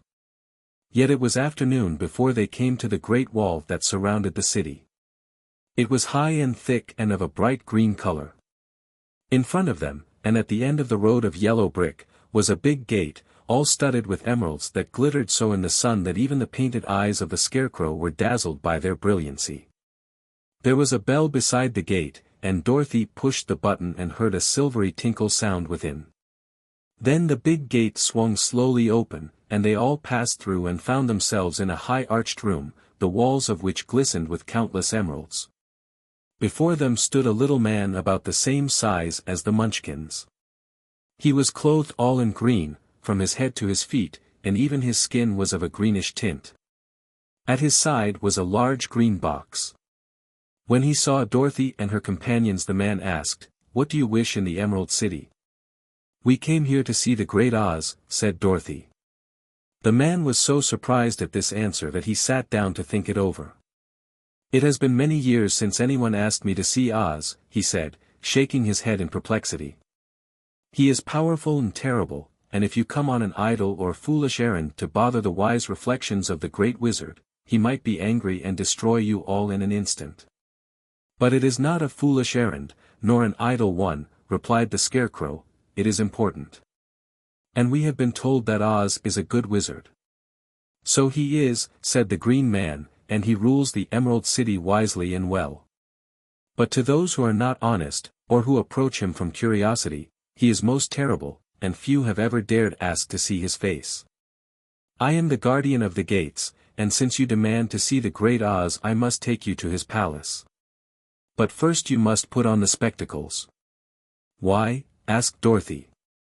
"Because if you did not wear spectacles, the brightness and glory of the Emerald City would blind you. Even those who live in the city must wear spectacles night and day. They are all locked on, for Oz so ordered it when the city was first built, and I have the only key that will unlock them." He opened the big box, and Dorothy saw that it was filled with spectacles of every size and shape. All of them had green glasses in them. The guardian of the gates found a pair that would just fit Dorothy and put them over her eyes. There were 2 golden bands fastened to them that passed around the back of her head, where they were locked together by a little key that was at the end of a chain the guardian of the gates wore around his neck. When they were on, Dorothy could not take them off had she wished, but of course she did not wish to be blinded by the glare of the Emerald City, so she said nothing. Then the Green Man fitted spectacles for the Scarecrow and the Tin Woodman and the Lion, and even on little Toto, and all were locked fast with the key. Then the guardian of the gates put on his own glasses and told them he was ready to show them to the palace. Taking a big golden key from a peg on the wall, he opened another gate, and they all followed him through the portal into the streets of the Emerald City. Chapter 11 The Wonderful City of Oz. Even with eyes protected by the green spectacles, Dorothy and her friends were at first dazzled by the brilliancy of the wonderful city. The streets were lined with beautiful houses all built of green marble and studded everywhere with sparkling emeralds. They walked over a pavement of the same green marble, and where the blocks were joined together were rows of emeralds, set closely, and glittering in the brightness of the sun. The window panes were of green glass. Even the sky above the city had a green tint, and the rays of the sun were green. There were many people, men, women, and children, walking about, and these were all dressed in green clothes and had greenish skins. They looked at Dorothy and her strangely assorted company with wondering eyes, and the children all ran away and hid behind their mothers when they saw the lion, but no one spoke to them. Many shops stood in the street, and Dorothy saw that everything in them was green. Green candy and green popcorn were offered for sale, as well as green shoes, green hats, and green clothes of all sorts. At one place a man was selling green lemonade, and when the children bought it Dorothy could see that they paid for it with green pennies. There seemed to be no horses nor animals of any kind. The men carried things around in little green carts, which they pushed before them. Everyone seemed happy and contented and prosperous. The guardian of the gates led them through the streets until they came to a big building, exactly in the middle of the city, which was the Palace of Oz, the Great Wizard. There was a soldier before the door, dressed in a green uniform and wearing a long green beard. "Here are strangers," said the guardian of the gates to him, "and they demand to see the Great Oz." "Step inside," answered the soldier, "and I will carry your message to him." So they passed through the palace gates and were led into a big room with a green carpet and lovely green furniture set with emeralds. The soldier made them all wipe their feet upon a green mat before entering this room, and when they were seated he said politely, "Please make yourselves comfortable while I go to the door of the throne room and tell us you are here." They had to wait a long time before the soldier returned. When, at last, he came back, Dorothy asked, "Have you seen Oz?" "Oh, no," returned the soldier, "I have never seen him. But I spoke to him as he sat behind his screen and gave him your message. He said he will grant you an audience, if you so desire, but each one of you must enter his presence alone, and he will admit but one each day. Therefore, as you must remain in the palace for several days, I will have you shown to rooms where you may rest in comfort after your journey." "Thank you," replied the girl, "that is very kind of Oz." The soldier now blew upon a green whistle, and at once a young girl, dressed in a pretty green silk gown, entered the room. She had lovely green hair and green eyes, and she bowed low before Dorothy as she said, "Follow me and I will show you your room." So Dorothy said goodbye to all her friends except Toto, and taking the dog in her arms followed the green girl through 7 passages and up 3 flights of stairs until they came to a room at the front of the palace. It was the sweetest little room in the world, with a soft comfortable bed that had sheets of green silk and a green velvet counterpane. There was a tiny fountain in the middle of the room, that shot a spray of green perfume into the air, to fall back into a beautifully carved green marble basin. Beautiful green flowers stood in the windows, and there was a shelf with a row of little green books. When Dorothy had time to open these books she found them full of queer green pictures that made her laugh, they were so funny. In a wardrobe were many green dresses, made of silk and satin and velvet, and all of them fitted Dorothy exactly. "Make yourself perfectly at home," said the green girl, "and if you wish for anything ring the bell. Oz will send for you tomorrow morning." She left Dorothy alone and went back to the others. These she also led to rooms, and each one of them found himself lodged in a very pleasant part of the palace. Of course this politeness was wasted on the Scarecrow, for when he found himself alone in his room he stood stupidly in one spot, just within the doorway, to wait till morning. It would not rest him to lie down, and he could not close his eyes. So he remained all night staring at a little spider which was weaving its web in a corner of the room, just as if it were not one of the most wonderful rooms in the world. The Tin Woodman lay down on his bed from force of habit, for he remembered when he was made of flesh, but not being able to sleep, he passed the night moving his joints up and down to make sure they kept in good working order. The lion would have preferred a bed of dried leaves in the forest, and did not like being shut up in a room.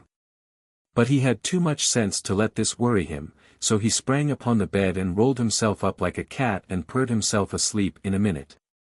The next morning, after breakfast, the Green Maiden came to fetch Dorothy, and she dressed her in one of the prettiest gowns, made of green brocaded satin. Dorothy put on a green silk apron and tied a green ribbon around Toto's neck, and they started for the throne room of the Great Oz. First they came to a great hall in which were many ladies and gentlemen of the court, all dressed in rich costumes. These people had nothing to do but talk to each other, but they always came to wait outside the throne room every morning, although they were never permitted to see Oz. As Dorothy entered they looked at her curiously, and one of them whispered, "Are you really going to look upon the face of Oz the Terrible?" "Of course," answered the girl, "if he will see me." "Oh, he will see you," said the soldier who had taken her message to the wizard, although he does not like to have people ask to see him. Indeed, at first he was angry and said I should send you back where you came from. Then he asked me what you looked like, and when I mentioned your silver shoes he was very much interested. At last I told him about the mark upon your forehead, and he decided he would admit you to his presence. Just then a bell rang, and the green girl said to Dorothy, "That is the signal. You must go into the throne room alone." She opened a little door and Dorothy walked boldly through and found herself in a wonderful place. It was a big, round room with a high arched roof, and the walls and ceiling and floor were covered with large emeralds set closely together. In the center of the roof was a great light, as bright as the sun, which made the emerald sparkle in a wonderful manner. But what interested Dorothy most was the big throne of green marble that stood in the middle of the room. It was shaped like a chair and sparkled with gems, as did everything else. In the center of the chair was an enormous head, without a body to support it or any arms or legs whatever. There was no hair upon this head, but it had eyes and a nose and mouth, and was much bigger than the head of the biggest giant. As Dorothy gazed upon this in wonder and fear, the eyes turned slowly and looked at her sharply and steadily. Then the mouth moved, and Dorothy heard a voice say, "I am Oz, the Great and Terrible. Who are you, and why do you seek me?" It was not such an awful voice as she had expected to come from the big head. So she took courage and answered, "I am Dorothy, the small and meek. I have come to you for help."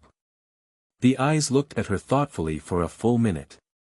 Then said the voice, "Where did you get the silver shoes?" "I got them from the Wicked Witch of the East, when my house fell on her and killed her," she replied. "Where did you get the mark upon your forehead?" continued the voice. "That is where the Good Witch of the North kissed me when she bade me goodbye and sent me to you," said the girl. Again the eyes looked at her sharply, and they saw she was telling the truth. Then Oz asked, "What do you wish me to do?" "Send me back to Kansas, where my Aunt Em and Uncle Henry are," she answered earnestly. "I don't like your country, although it is so beautiful. And I am sure Aunt Em will be dreadfully worried over my being away so long." The eyes winked 3 times, and then they turned up to the ceiling and down to the floor and rolled around so queerly that they seemed to see every part of the room. And at last they looked at Dorothy again. "Why should I do this for you?" asked Oz. "Because you are strong and I am weak, because you are a great wizard and I am only a little girl." "But you were strong enough to kill the Wicked Witch of the East," said Oz. "That just happened," returned Dorothy simply. "I could not help it." "Well," said the head, "I will give you my answer. You have no right to expect me to send you back to Kansas unless you do something for me in return. In this country everyone must pay for everything he gets. If you wish me to use my magic power to send you home again you must do something for me first. Help me and I will help you." "What must I do?" asked the girl. "Kill the Wicked Witch of the West," answered Oz. "But I cannot," exclaimed Dorothy, greatly surprised. "You killed the Witch of the East and you wear the silver shoes, which bear a powerful charm. There is now but one Wicked Witch left in all this land, and when you can tell me she is dead I will send you back to Kansas, but not before." The little girl began to weep, she was so much disappointed. And the eyes winked again and looked upon her anxiously, as if the great Oz felt that she could help him if she would. "I never killed anything, willingly," she sobbed. "Even if I wanted to, how could I kill the Wicked Witch? If you, who are great and terrible, cannot kill her yourself, how do you expect me to do it?" "I do not know," said the head, but that is my answer, and until the wicked witch dies you will not see your uncle and aunt again. Remember that the witch is wicked, tremendously wicked, and ought to be killed. Now go, and do not ask to see me again until you have done your task." Sorrowfully Dorothy left the throne room and went back where the lion and the Scarecrow and the Tin Woodman were waiting to hear what Oz had said to her. "There is no hope for me," she said sadly, "for Oz will not send me home until I have killed the Wicked Witch of the West, and that I can never do." Her friends were sorry, but could do nothing to help her. So Dorothy went to her own room and lay down on the bed and cried herself to sleep. The next morning the soldier with the green whiskers came to the Scarecrow and said, "Come with me, for Oz has sent for you." So the Scarecrow followed him and was admitted into the great throne room, where he saw, sitting in the emerald throne, a most lovely lady. She was dressed in green silk gauze and wore upon her flowing green locks a crown of jewels. Growing from her shoulders were wings, gorgeous in color and so light that they fluttered if the slightest breath of air reached them. When the Scarecrow had bowed, as prettily as his straw stuffing would let him, before this beautiful creature, she looked upon him sweetly, and said, "I am Oz, the great and terrible. Who are you, and why do you seek me?" Now the Scarecrow, who had expected to see the great head Dorothy had told him of, was much astonished, but he answered her bravely. "I am only a scarecrow, stuffed with straw. Therefore I have no brains, and I come to you praying that you will put brains in my head instead of straw, so that I may become as much a man as any other in your dominions." "Why should I do this for you?" asked the lady. "Because you are wise and powerful, and no one else can help me," answered the Scarecrow.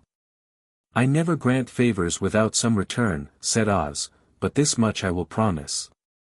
If you will kill for me the Wicked Witch of the West, I will bestow upon you a great many brains, and such good brains that you will be the wisest man in all the land of Oz." "I thought you asked Dorothy to kill the witch," said the Scarecrow, in surprise. "So I did. I don't care who kills her. But until she is dead I will not grant your wish. Now go, and do not seek me again until you have earned the brains you so greatly desire."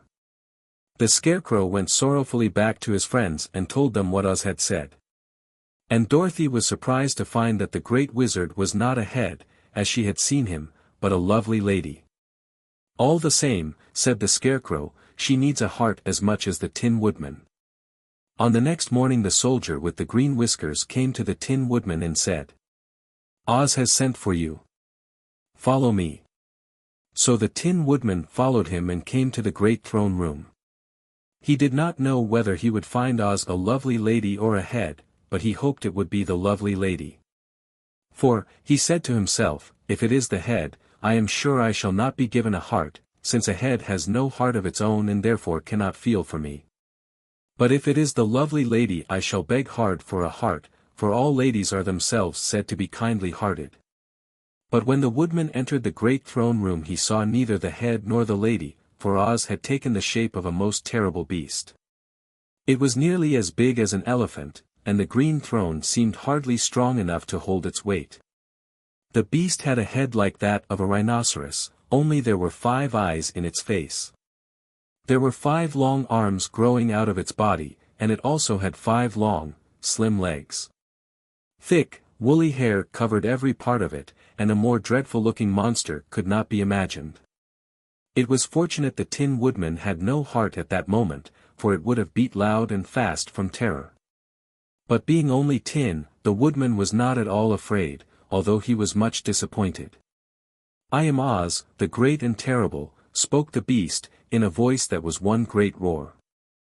"Who are you, and why do you seek me?" "I am a woodman, and made of tin. Therefore I have no heart, and cannot love. I pray you to give me a heart that I may be as other men are." "Why should I do this?" demanded the beast. "Because I ask it, and you alone can grant my request," answered the Woodman. Oz gave a low growl at this, but said, gruffly, "If you indeed desire a heart, you must earn it." "How?" asked the Woodman. "Help Dorothy to kill the Wicked Witch of the West," replied the beast.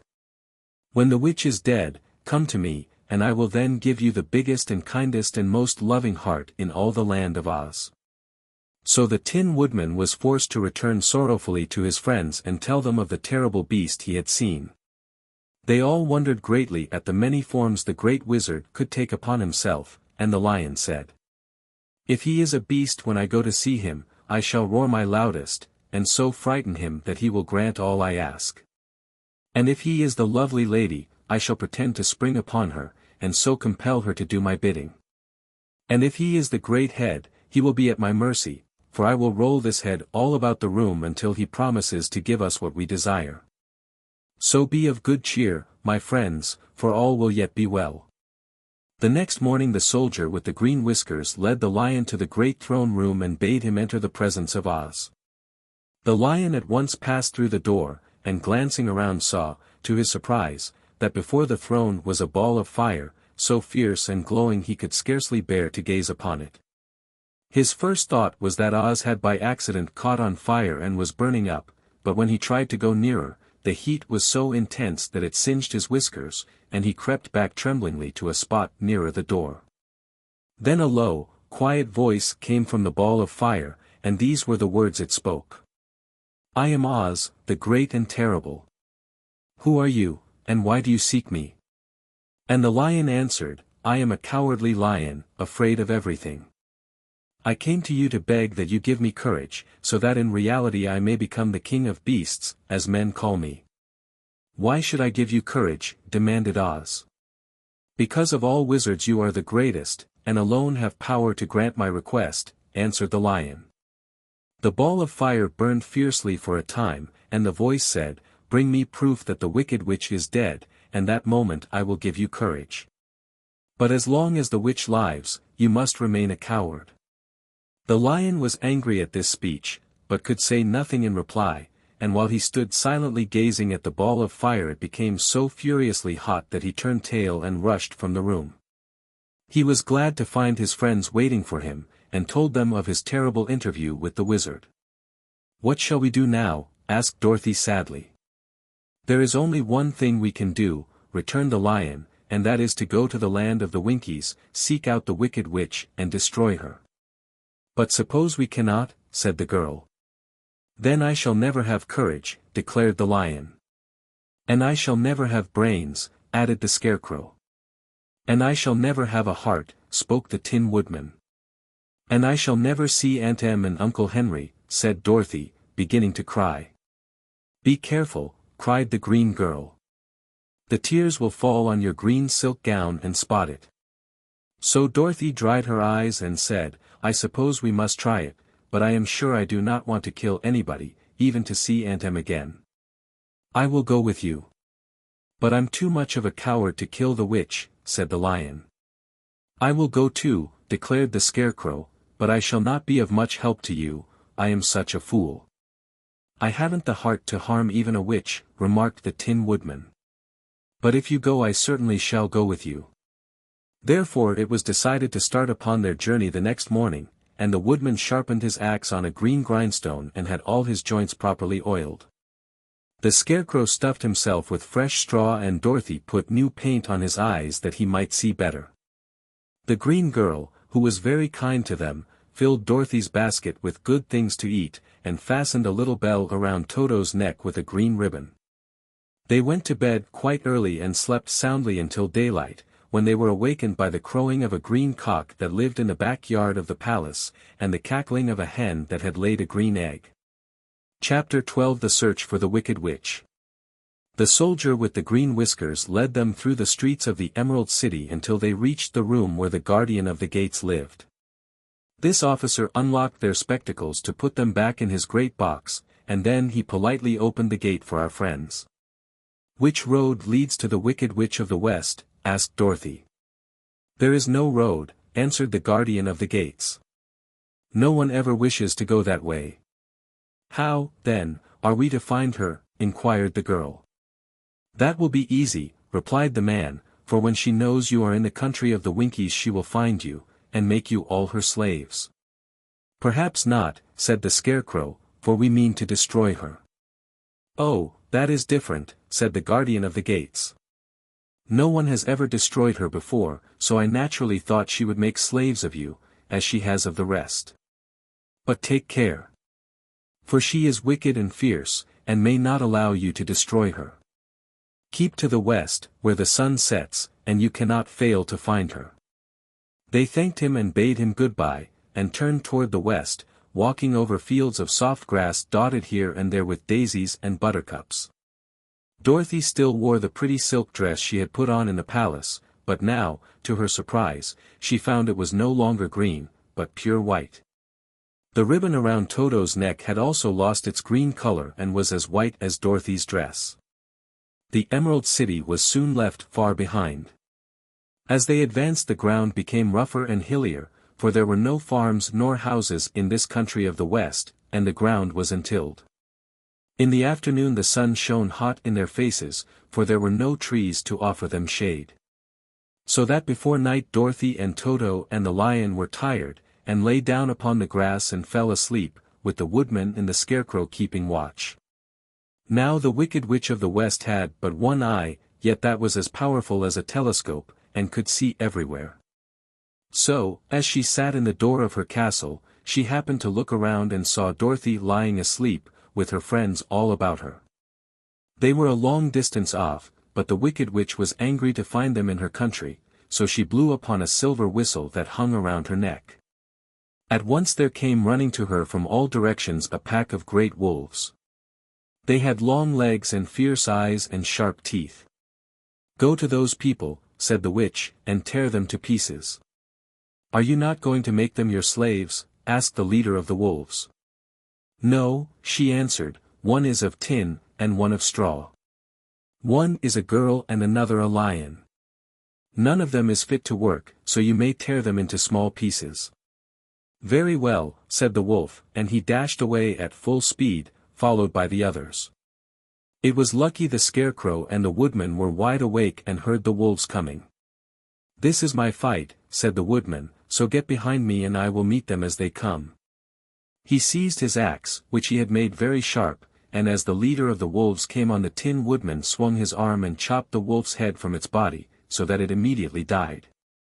As soon as he could raise his axe another wolf came up, and he also fell under the sharp edge of the Tin Woodman's weapon. There were 40 wolves, and 40 times a wolf was killed, so that at last they all lay dead in a heap before the Woodman. Then he put down his axe and sat beside the Scarecrow, who said, "It was a good fight, friend." They waited until Dorothy awoke the next morning. The little girl was quite frightened when she saw the great pile of shaggy wolves, but the Tin Woodman told her all. She thanked him for saving them and sat down to breakfast, after which they started again upon their journey. Now this same morning the Wicked Witch came to the door of her castle and looked out with her one eye that could see far off. She saw all her wolves lying dead, and the strangers still traveling through her country. This made her angrier than before, and she blew her silver whistle twice. Straightway a great flock of wild crows came flying toward her, enough to darken the sky. And the Wicked Witch said to the King Crow, "Fly at once to the strangers. Peck out their eyes and tear them to pieces." The wild crows flew in one great flock toward Dorothy and her companions. When the little girl saw them coming she was afraid. But the Scarecrow said, "This is my battle, so lie down beside me and you will not be harmed." So they all lay upon the ground except the Scarecrow, and he stood up and stretched out his arms. And when the crows saw him they were frightened, as these birds always are by scarecrows, and did not dare to come any nearer. But the King Crow said, "It is only a stuffed man. I will peck his eyes out." The King Crow flew at the Scarecrow, who caught it by the head and twisted its neck until it died.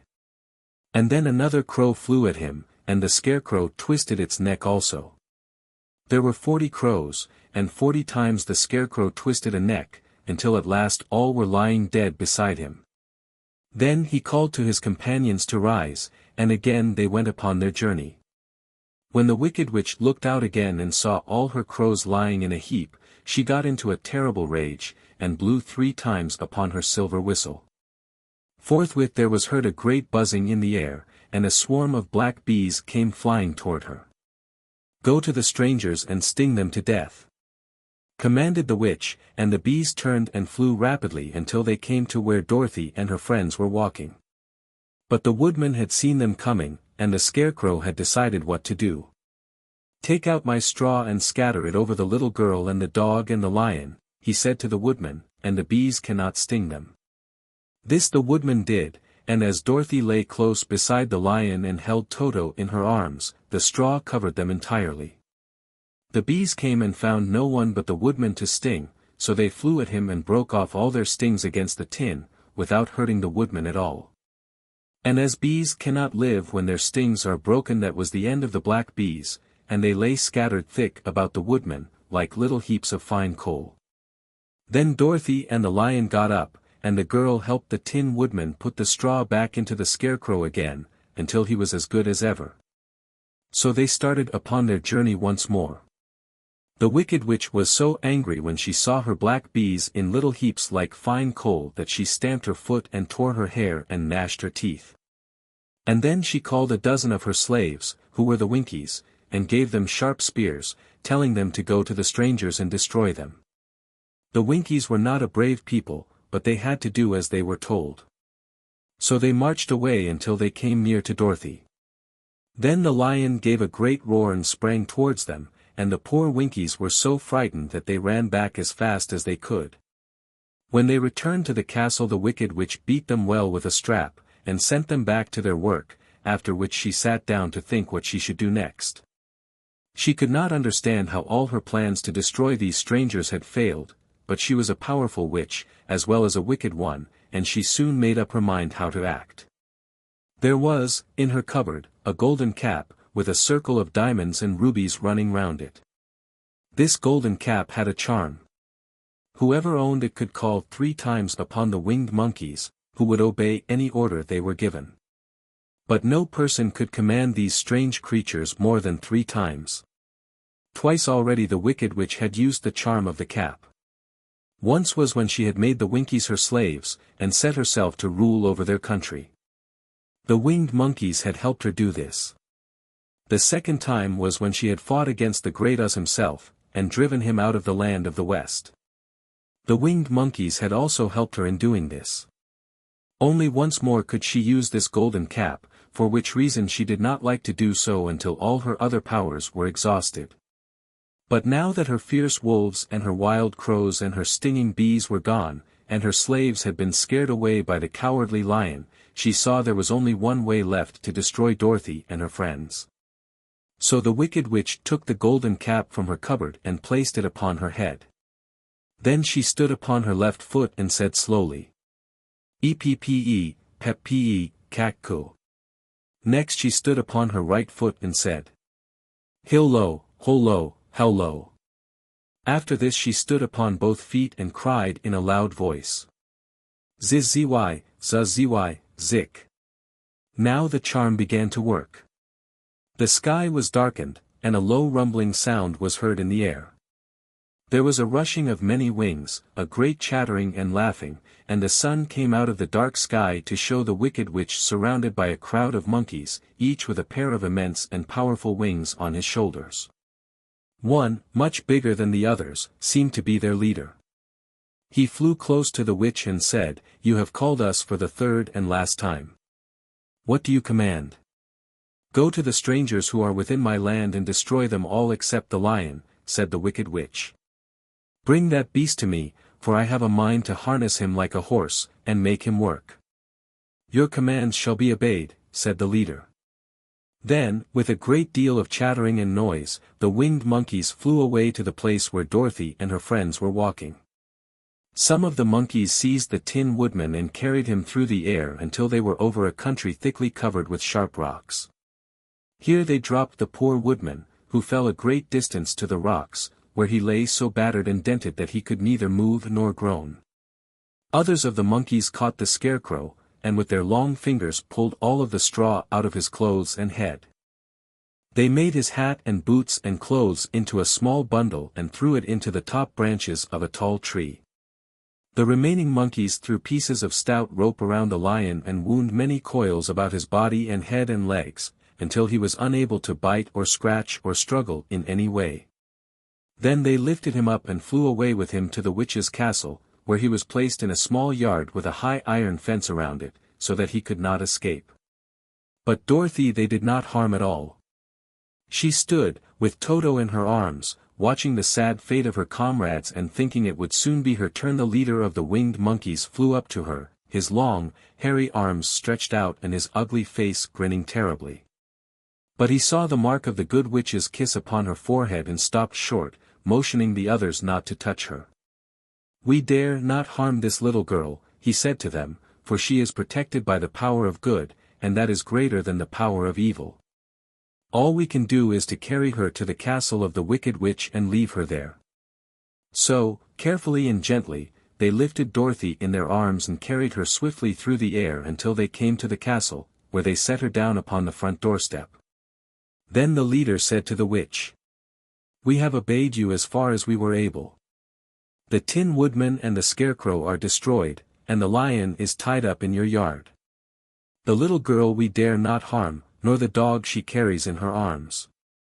Your power over our band is now ended, and you will never see us again." Then all the winged monkeys, with much laughing and chattering and noise, flew into the air and were soon out of sight. The wicked witch was both surprised and worried when she saw the mark on Dorothy's forehead, for she knew well that neither the winged monkeys nor she, herself, dare hurt the girl in any way. She looked down at Dorothy's feet, and seeing the silver shoes, began to tremble with fear, for she knew what a powerful charm belonged to them. At first the witch was tempted to run away from Dorothy. But she happened to look into the child's eyes and saw how simple the soul behind them was, and that the little girl did not know of the wonderful power the silver shoes gave her. So the wicked witch laughed to herself and thought, "I can still make her my slave, for she does not know how to use her power." Then she said to Dorothy, harshly and severely, "Come with me. And see that you mind everything I tell you, for if you do not I will make an end of you, as I did of the Tin Woodman and the Scarecrow." Dorothy followed her through many of the beautiful rooms in her castle until they came to the kitchen, where the witch bade her clean the pots and kettles and sweep the floor and keep the fire fed with wood. Dorothy went to work meekly, with her mind made up to work as hard as she could, for she was glad the wicked witch had decided not to kill her. With Dorothy hard at work, the witch thought she would go into the courtyard and harness the cowardly lion like a horse. It would amuse her, she was sure, to make him draw her chariot whenever she wished to go to drive. But as she opened the gate the lion gave a loud roar and bounded at her so fiercely that the witch was afraid, and ran out and shut the gate again. "If I cannot harness you," said the witch to the lion, speaking through the bars of the gate, "I can starve you. You shall have nothing to eat until you do as I wish." So after that she took no food to the imprisoned lion. But every day she came to the gate at noon and asked, "Are you ready to be harnessed like a horse?" And the lion would answer, "No. If you come in this yard, I will bite you." The reason the lion did not have to do as the witch wished was that every night, while the woman was asleep, Dorothy carried him food from the cupboard. After he had eaten he would lie down on his bed of straw, and Dorothy would lie beside him and put her head on his soft, shaggy mane, while they talked of their troubles and tried to plan some way to escape. But they could find no way to get out of the castle, for it was constantly guarded by the yellow Winkies, who were the slaves of the wicked witch and too afraid of her not to do as she told them. The girl had to work hard during the day, and often the witch threatened to beat her with the same old umbrella she always carried in her hand. But, in truth, she did not dare to strike Dorothy, because of the mark upon her forehead. The child did not know this, and was full of fear for herself and Toto. Once the witch struck Toto a blow with her umbrella and the brave little dog flew at her and bit her leg in return. The witch did not bleed where she was bitten, for she was so wicked that the blood in her had dried up many years before. Dorothy's life became very sad as she grew to understand that it would be harder than ever to get back to Kansas and Aunt Em again. Sometimes she would cry bitterly for hours, with Toto sitting at her feet and looking into her face, whining dismally to show how sorry he was for his little mistress. Toto did not really care whether he was in Kansas or the land of Oz so long as Dorothy was with him, but he knew the little girl was unhappy, and that made him unhappy too. Now the wicked witch had a great longing to have for her own the silver shoes which the girl always wore. Her bees and her crows and her wolves were lying in heaps and drying up, and she had used up all the power of the golden cap. But if she could only get hold of the silver shoes, they would give her more power than all the other things she had lost. She watched Dorothy carefully, to see if she ever took off her shoes, thinking she might steal them. But the child was so proud of her pretty shoes that she never took them off except at night and when she took her bath. The witch was too much afraid of the dark to dare go in Dorothy's room at night to take the shoes, and her dread of water was greater than her fear of the dark, so she never came near when Dorothy was bathing. Indeed, the old witch never touched water, nor ever let water touch her in any way. But the wicked creature was very cunning, and she finally thought of a trick that would give her what she wanted. She placed a bar of iron in the middle of the kitchen floor, and then by her magic arts made the iron invisible to human eyes. So that when Dorothy walked across the floor she stumbled over the bar, not being able to see it, and fell at full length. She was not much hurt, but in her fall one of the silver shoes came off, and before she could reach it, the witch had snatched it away and put it on her own skinny foot.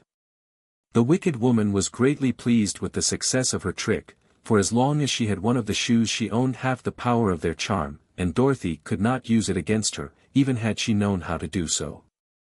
The little girl, seeing she had lost one of her pretty shoes, grew angry, and said to the witch, "Give me back my shoe." "I will not," retorted the witch, "for it is now my shoe, and not yours." "You are a wicked creature," cried Dorothy. "You have no right to take my shoe from me." "I shall keep it, just the same," said the witch, laughing at her, "and someday I shall get the other one from you, too." This made Dorothy so very angry that she picked up the bucket of water that stood near and dashed it over the witch, wetting her from head to foot. Instantly the wicked woman gave a loud cry of fear, and then, as Dorothy looked at her in wonder, the witch began to shrink and fall away. "See what you have done," she screamed. "In a minute I shall melt away." "I'm very sorry, indeed," said Dorothy, who was truly frightened to see the witch actually melting away like brown sugar before her very eyes. "Didn't you know water would be the end of me?" asked the witch, in a wailing, despairing voice. "Of course not," answered Dorothy. "How should I?" "Well, in a few minutes I shall be all melted, and you will have the castle to yourself. I have been wicked in my day, but I never thought a little girl like you would ever be able to melt me and end my wicked deeds. Look out, here I go." With these words the witch fell down in a brown, melted, shapeless mass and began to spread over the clean boards of the kitchen floor. Seeing that she had really melted away to nothing, Dorothy drew another bucket of water and threw it over the mess.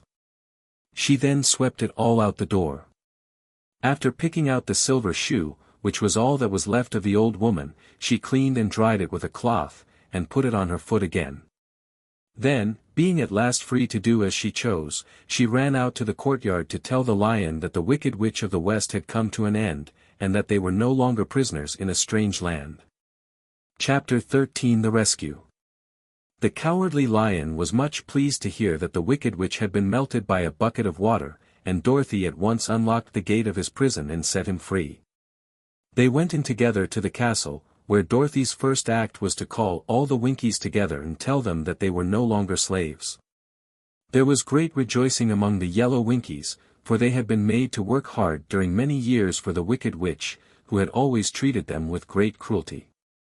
They kept this day as a holiday, then and ever after, and spent the time in feasting and dancing.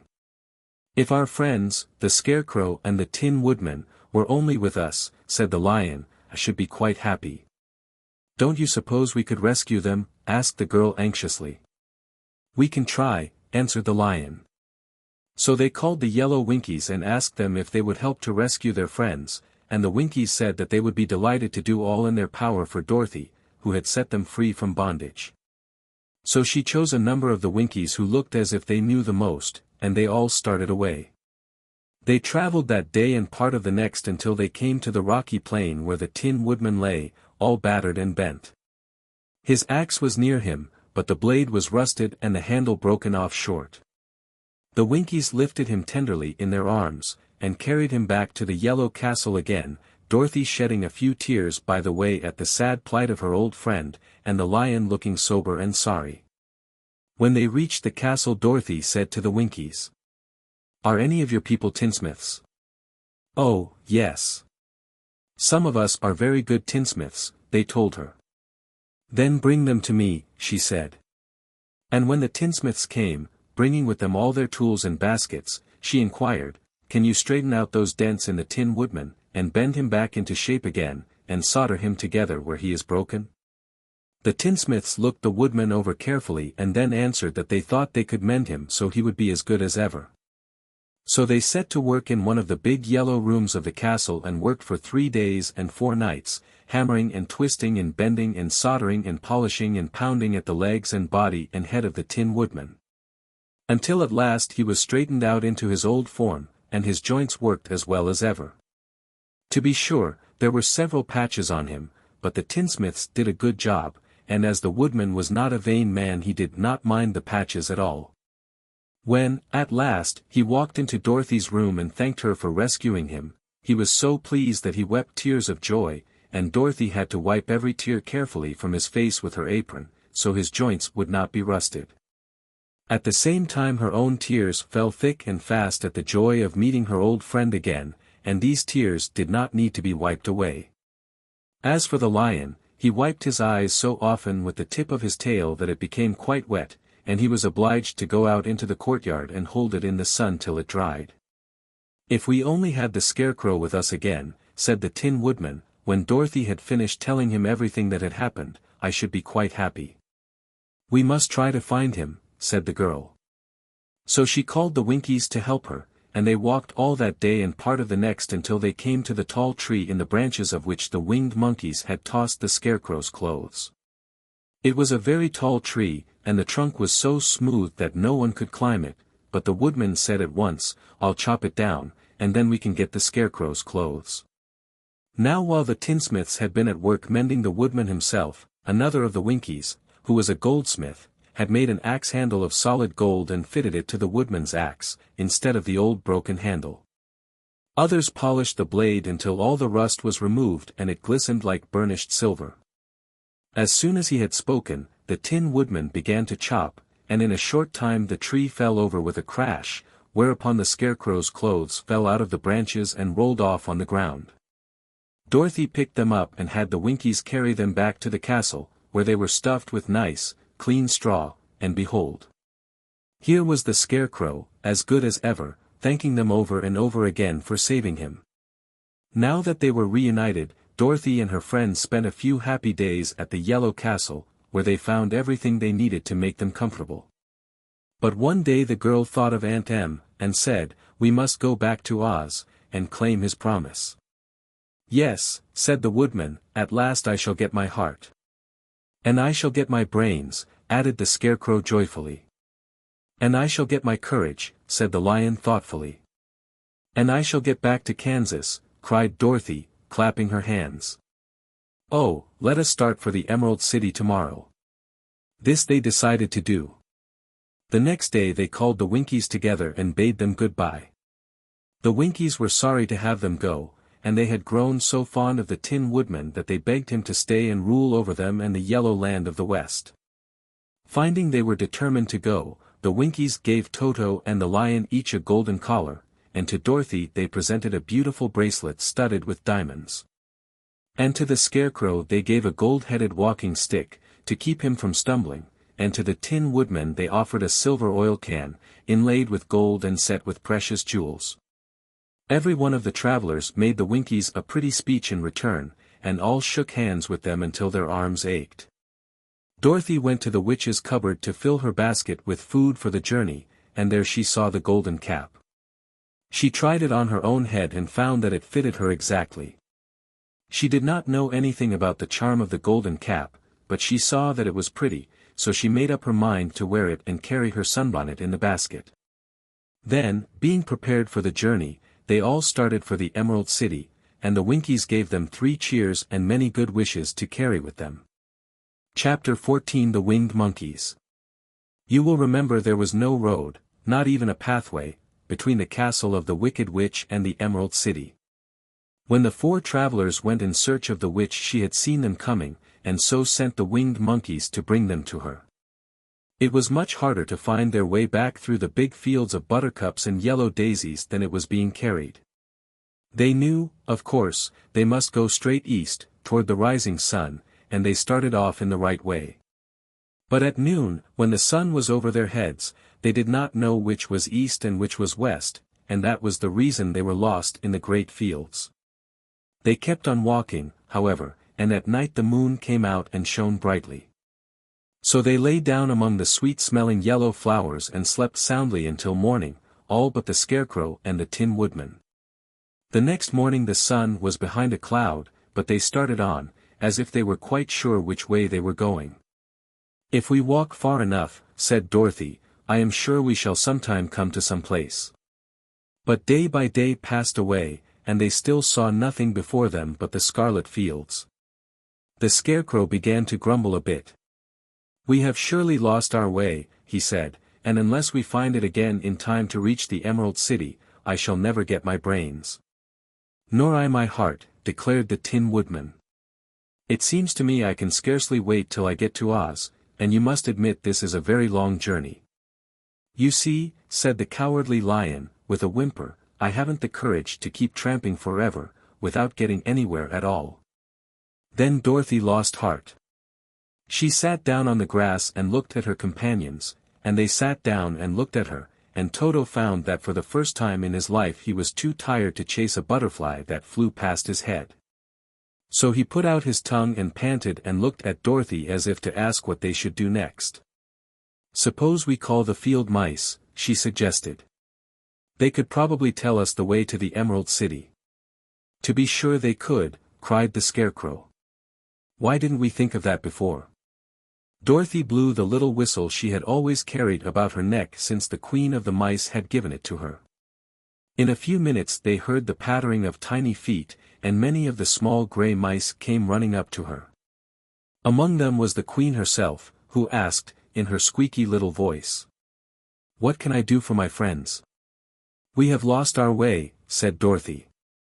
"Can you tell us where the Emerald City is?" "Certainly," answered the Queen, "but it is a great way off, for you have had it at your backs all this time." Then she noticed Dorothy's golden cap, and said, "Why don't you use the charm of the cap, and call the winged monkeys to you? They will carry you to the City of Oz in less than an hour." "I didn't know there was a charm," answered Dorothy, in surprise. "What is it?" "It is written inside the golden cap," replied the Queen of the Mice.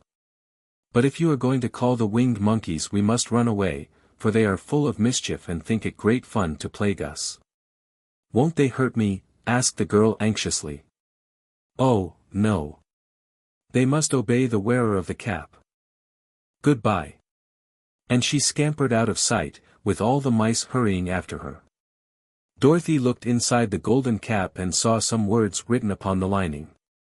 These, she thought, must be the charm, so she read the directions carefully and put the cap upon her head. "Eppe, pep-pe, cat-coo," she said, standing on her left foot. "What did you say?" asked the Scarecrow, who did not know what she was doing.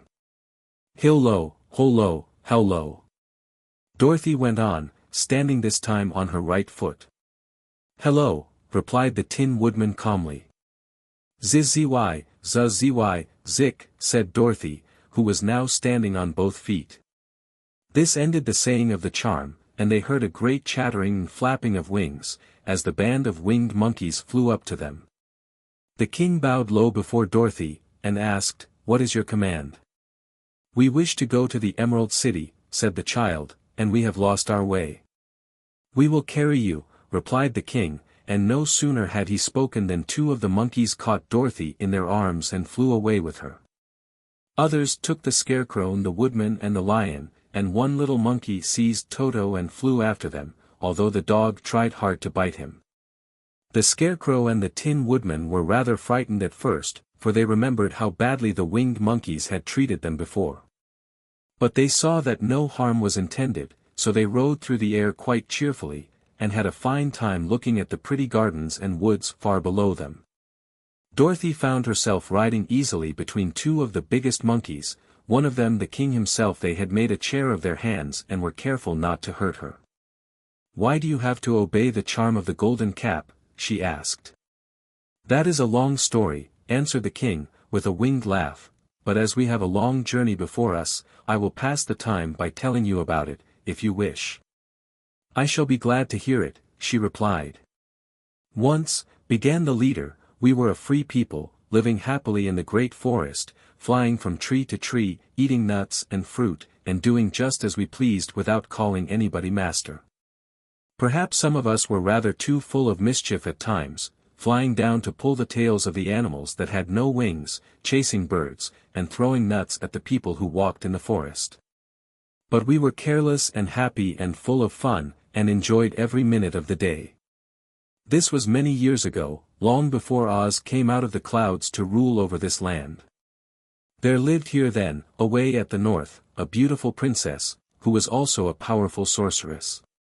All her magic was used to help the people, and she was never known to hurt anyone who was good. Her name was Gayelette, and she lived in a handsome palace built from great blocks of ruby. Everyone loved her, but her greatest sorrow was that she could find no one to love in return, since all the men were much too stupid and ugly to mate with one so beautiful and wise.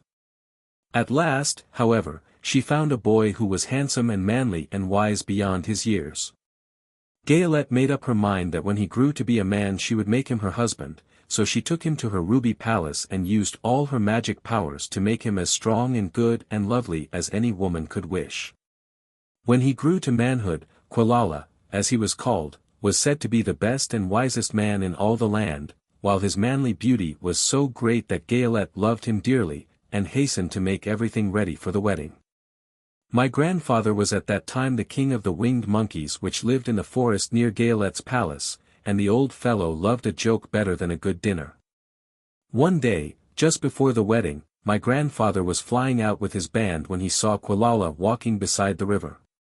He was dressed in a rich costume of pink silk and purple velvet, and my grandfather thought he would see what he could do. At his word the band flew down and seized Quilala, carried him in their arms until they were over the middle of the river, and then dropped him into the water. "Swim out, my fine fellow," cried my grandfather, "and see if the water has spotted your clothes." Quilala was much too wise not to swim, and he was not in the least spoiled by all his good fortune. He laughed, when he came to the top of the water, and swam in to shore. But when Gayelette came running out to him she found his silks and velvet all ruined by the river. The princess was angry, and she knew, of course, who did it. She had all the winged monkeys brought before her, and she said at first that their wings should be tied and they should be treated as they had treated Quilala, and dropped in the river. But my grandfather pleaded hard, for he knew the monkeys would drown in the river with their wings tied, and Quilala said a kind word for them also. So that Gayelette finally spared them, on condition that the winged monkeys should ever after do 3 times the bidding of the owner of the golden cap. This cap had been made for a wedding present to Quilala, and it is said to have cost the princess half her kingdom. Of course my grandfather and all the other monkeys at once agreed to the condition, and that is how it happens that we are 3 times the slaves of the owner of the golden cap, whosoever he may be. "And what became of them?" asked Dorothy, who had been greatly interested in the story. "Quilala being the first owner of the golden cap," replied the monkey, "he was the first to lay his wishes upon us. As his bride could not bear the sight of us, he called us all to him in the forest after he had married her and ordered us always to keep where she could never again set eyes on a winged monkey, which we were glad to do. For we were all afraid of her. This was all we ever had to do until the golden cap fell into the hands of the wicked witch of the west, who made us enslave the Winkies, and afterward drive us himself out of the land of the west.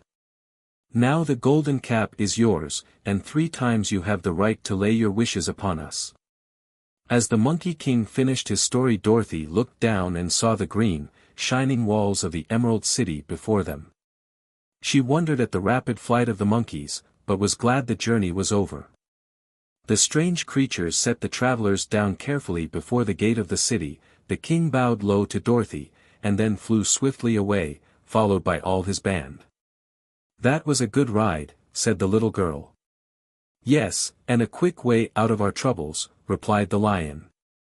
"How lucky it was you brought away that wonderful cap." Chapter 15 The Discovery of Oz, the Terrible. The four travelers walked up to the great gate of Emerald City and rang the bell.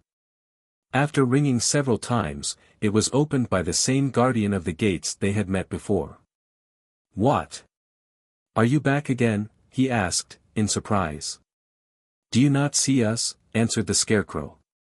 "But I thought you had gone to visit the Wicked Witch of the West." "We did visit her," said the Scarecrow.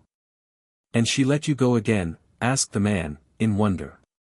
"She could not help it, for she is melted," explained the Scarecrow. "Melted?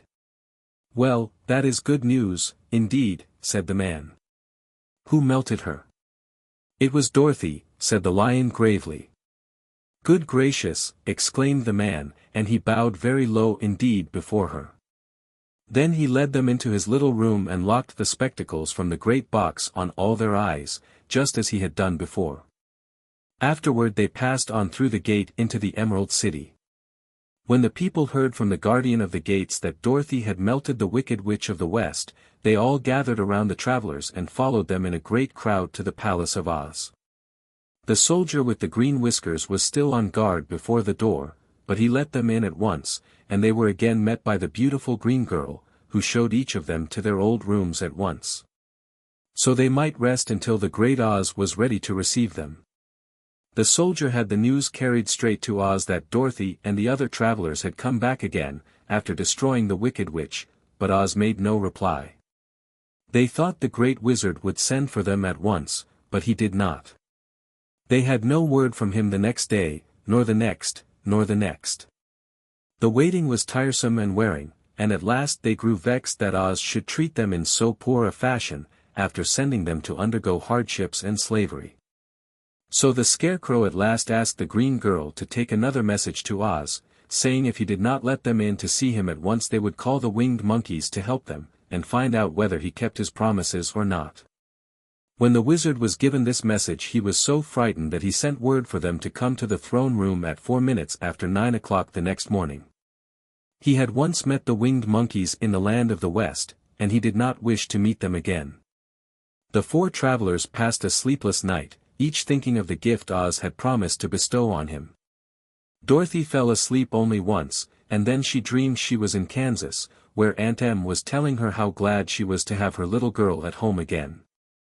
Promptly at 9 o'clock the next morning the green-whiskered soldier came to them, and 4 minutes later they all went into the throne room of the great Oz. Of course each one of them expected to see the wizard in the shape he had taken before, and all were greatly surprised when they looked about and saw no one at all in the room. They kept close to the door and closer to one another, for the stillness of the empty room was more dreadful than any of the forms they had seen Oz take. Presently they heard a solemn voice, that seemed to come from somewhere near the top of the great dome, and it said, "I am Oz, the great and terrible. Why do you seek me?" They looked again in every part of the room, and then, seeing no one, Dorothy asked, "Where are you?" "I am everywhere," answered the voice, "but to the eyes of common mortals I am invisible. I will now seat myself upon my throne, that you may converse with me." Indeed, the voice seemed just then to come straight from the throne itself. So they walked toward it and stood in a row while Dorothy said, "We have come to claim our promise, O Oz." "What promise?" asked Oz. "You promised to send me back to Kansas when the Wicked Witch was destroyed," said the girl. "And you promised to give me brains," said the Scarecrow. "And you promised to give me a heart," said the Tin Woodman. "And you promised to give me courage," said the Cowardly Lion. "Is the Wicked Witch really destroyed?" asked the voice, and Dorothy thought it trembled a little. "Yes," she answered, "I melted her with a bucket of water."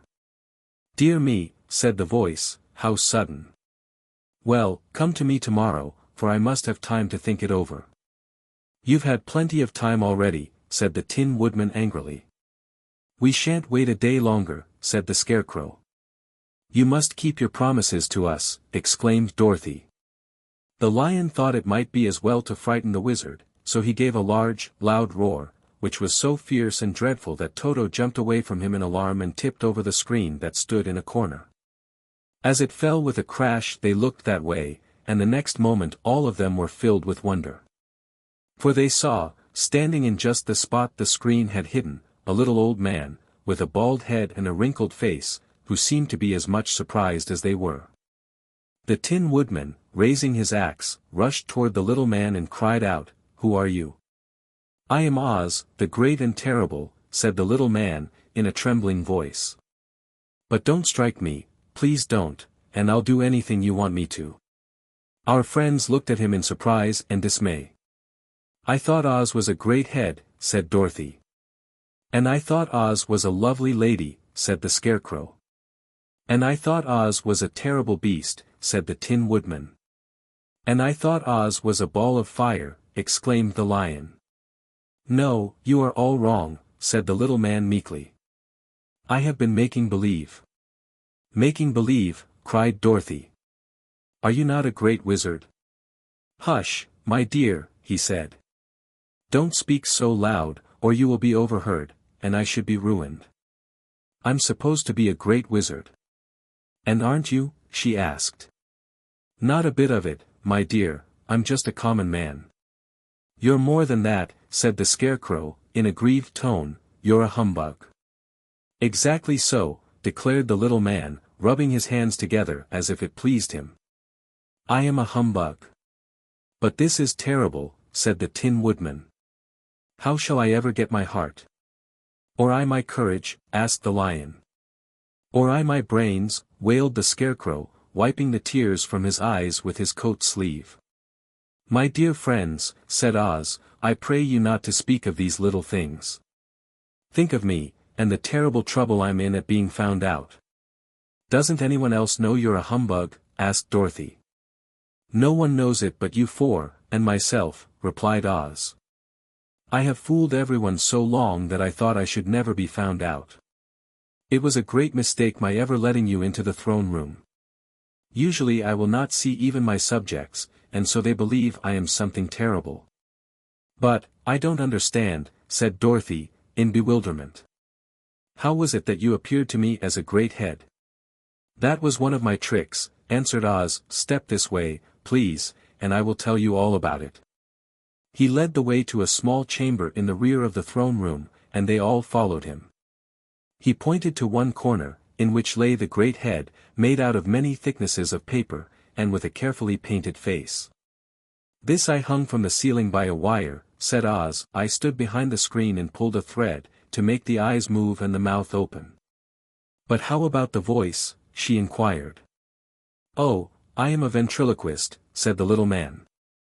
"I can throw the sound of my voice wherever I wish, so that you thought it was coming out of the head. Here are the other things I used to deceive you." He showed the Scarecrow the dress and the mask he had worn when he seemed to be the lovely lady. And the Tin Woodman saw that his terrible beast was nothing but a lot of skins, sewn together, with slats to keep their sides out. As for the ball of fire, the false wizard had hung that also from the ceiling. It was really a ball of cotton, but when oil was poured upon it the ball burned fiercely.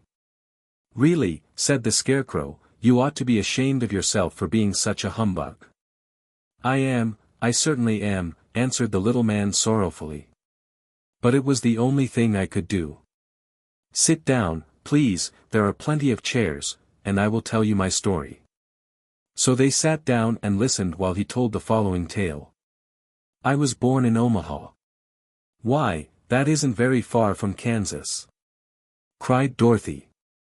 "No, but it's farther from here," he said, shaking his head at her sadly. "When I grew up I became a ventriloquist, and at that I was very well trained by a great master. I can imitate any kind of a bird or beast." Here he mewed so like a kitten that Toto pricked up his ears and looked everywhere to see where she was. "After a time," continued Oz, "I tired of that, and became a balloonist." "What is that?" asked Dorothy. "A man who goes up in a balloon on circus day," so as to draw a crowd of people together and get them to pay to see the circus," he explained. "Oh," she said, "I know. Well, one day I went up in a balloon and the ropes got twisted, so that I couldn't come down again. It went way up above the clouds, so far that a current of air struck it and carried it many, many miles away. For a day and a night I traveled through the air, and on the morning of the second day I awoke and found the balloon floating over a strange and beautiful country. It came down gradually, and I was not hurt a bit. But I found myself in the midst of a strange people, who, seeing me come from the clouds, thought I was a great wizard. Of course I let them think so, because they were afraid of me, and promised to do anything I wished them to. Just to amuse myself, and keep the good people busy, I ordered them to build this city, and my palace, and they did it all willingly and well. Then I thought, as the country was so green and beautiful, would call it the Emerald City. And to make the name fit better I put green spectacles on all the people, so that everything they saw was green." "But isn't everything here green?" asked Dorothy. "No more than in any other city," replied Oz. "But when you wear green spectacles, why of course everything you see looks green to you. The Emerald City was built a great many years ago, for I was a young man when the balloon brought me here, and I am a very old man now. But my people have worn green glasses on their eyes so long that most of them think it really is an Emerald City, and it certainly is a beautiful place, abounding in jewels and precious metals, and every good thing that is needed to make one happy. I have been good to the people, and they like me, but ever since this palace was built, I have shut myself up and would not see any of them. One of my greatest fears was the witches, for while I had no magical powers at all I soon found out that the witches were really able to do wonderful things. There were 4 of them in this country, and they ruled the people who live in the north and south and east and west. Fortunately, the witches of the north and south were good, and I knew they would do me no harm. But the witches of the east and west were terribly wicked, and had they not thought I was more powerful than they themselves, they would surely have destroyed me. As it was, I lived in deadly fear of them for many years. So you can imagine how pleased I was when I heard your house had fallen on the wicked witch of the east. When you came to me, I was willing to promise anything if you would only do away with the other witch. But, now that you have melted her, I am ashamed to say that I cannot keep my promises." "I think you are a very bad man," said Dorothy. "Oh, no, my dear, I'm really a very good man, but I'm a very bad wizard, I must admit." "Can't you give me brains?" asked the Scarecrow. "You don't need them. You are learning something every day. A baby has brains, but it doesn't know much. Experience is the only thing that brings knowledge, and the longer you are on Earth the more experience you are sure to get." "That may all be true," said the Scarecrow, "but I shall be very unhappy unless you give me brains." The false wizard looked at him carefully. "Well," he said with a sigh, "I'm not much of a magician, as I said, but if you will come to me tomorrow morning, I will stuff your head with brains. I cannot tell you how to use them, however. You must find that out for yourself." "Oh, thank you," cried the Scarecrow. "I'll find a way to use them, never fear." "But how about my courage?" asked the Lion anxiously. "You have plenty of courage, I am sure," answered Oz. "All you need is confidence in yourself. There is no living thing that is not afraid when it faces danger. The true courage is in facing danger when you are afraid, and that kind of courage you have in plenty." "Perhaps I have, but I'm scared just the same," said the Lion. "I shall really be very unhappy unless you give me the sort of courage that makes one forget he is afraid." "Very well, I will give you that sort of courage tomorrow," replied Oz. "How about my heart?" asked the Tin Woodman. "Why, as for that," answered Oz, "I think you are wrong to want a heart. It makes most people unhappy. If you only knew it, you are in luck not to have a heart." "That must be a matter of opinion," said the Tin Woodman. "For my part, I will bear all the unhappiness without a murmur, if you will give me the heart." "Very well," answered Oz meekly. "Come to me tomorrow and you shall have a heart. I have played wizard for so many years that I may as well continue the part a little longer." "And now," said Dorothy, "how am I to get back to Kansas?" "We shall have to think about that," replied the little man. "Give me 2 or 3 days to consider the matter and I'll try to find a way to carry you over the desert. In the meantime you shall all be treated as my guests, and while you live in the palace my people will wait upon you and obey your slightest wish. There is only one thing I ask in return for my help, such as it is. You must keep my secret and tell no one I am a humbug." They agreed to say nothing of what they had learned, and went back to their rooms in high spirits. Even Dorothy had hoped that, the great and terrible humbug, as she called him, would find a way to send her back to Kansas, and if he did she was willing to forgive him everything. Chapter 16 The Magic Art of the Great Humbug. Next morning the Scarecrow said to his friends, "Congratulate me. I am going to Oz to get my brains at last. When I return I shall be as other men are." "I have always liked you as you were," said Dorothy simply. "It is kind of you to like a scarecrow," he replied. "But surely you will think more of me when you hear the splendid thoughts my new brain is going to turn out." Then he said goodbye to them all in a cheerful voice and went to the throne room, where he rapped upon the door. "Come in," said Oz. The Scarecrow went in and found the little man sitting down by the window, engaged in deep thought. "I have come for my brains," remarked the Scarecrow, a little uneasily. "Oh, yes, sit down in that chair, please," replied Oz. "You must excuse me for taking your head off, but I shall have to do it in order to put your brains in their proper place." "That's all right," said the Scarecrow. "You are quite welcome to take my head off, as long as it will be a better one when you put it on again." So the wizard unfastened his head and emptied out the straw. Then he entered the back room and took up a measure of bran, which he mixed with a great many pins and needles. Having shaken them together thoroughly, he filled the top of the Scarecrow's head with the mixture and stuffed the rest of the space with straw, to hold it in place. When he had fastened the Scarecrow's head on his body again he said to him, "Hereafter you will be a great man, for I have given you a lot of brand new brains." The Scarecrow was both pleased and proud at the fulfillment of his greatest wish, and having thanked Oz warmly he went back to his friends. Dorothy looked at him curiously. His head was quite bulged out at the top with brains. "How do you feel?" she asked. "I feel wise indeed," he answered earnestly. "When I get used to my brains I shall know everything." "Why are those needles and pins sticking out of your head?" asked the Tin Woodman. "That is proof that he is sharp," remarked the Lion. "Well, I must go to Oz and get my heart," said the Woodman. So he walked to the throne room and knocked at the door. "Come in," called Oz, and the Woodman entered and said, "I have come for my heart." "Very well," answered the little man. "But I shall have to cut a hole in your breast, so I can put your heart in the right place. I hope it won't hurt you." "Oh, no," answered the Woodman. "I shall not feel it at all." So Oz brought a pair of tinsmith's shears and cut a small, square hole in the left side of the Tin Woodman's breast. Then, going to a chest of drawers, he took out a pretty heart, made entirely of silk and stuffed with sawdust. "Isn't it a beauty?" he asked. "It is, indeed," replied the Woodman, who was greatly pleased. "But is it a kind heart?"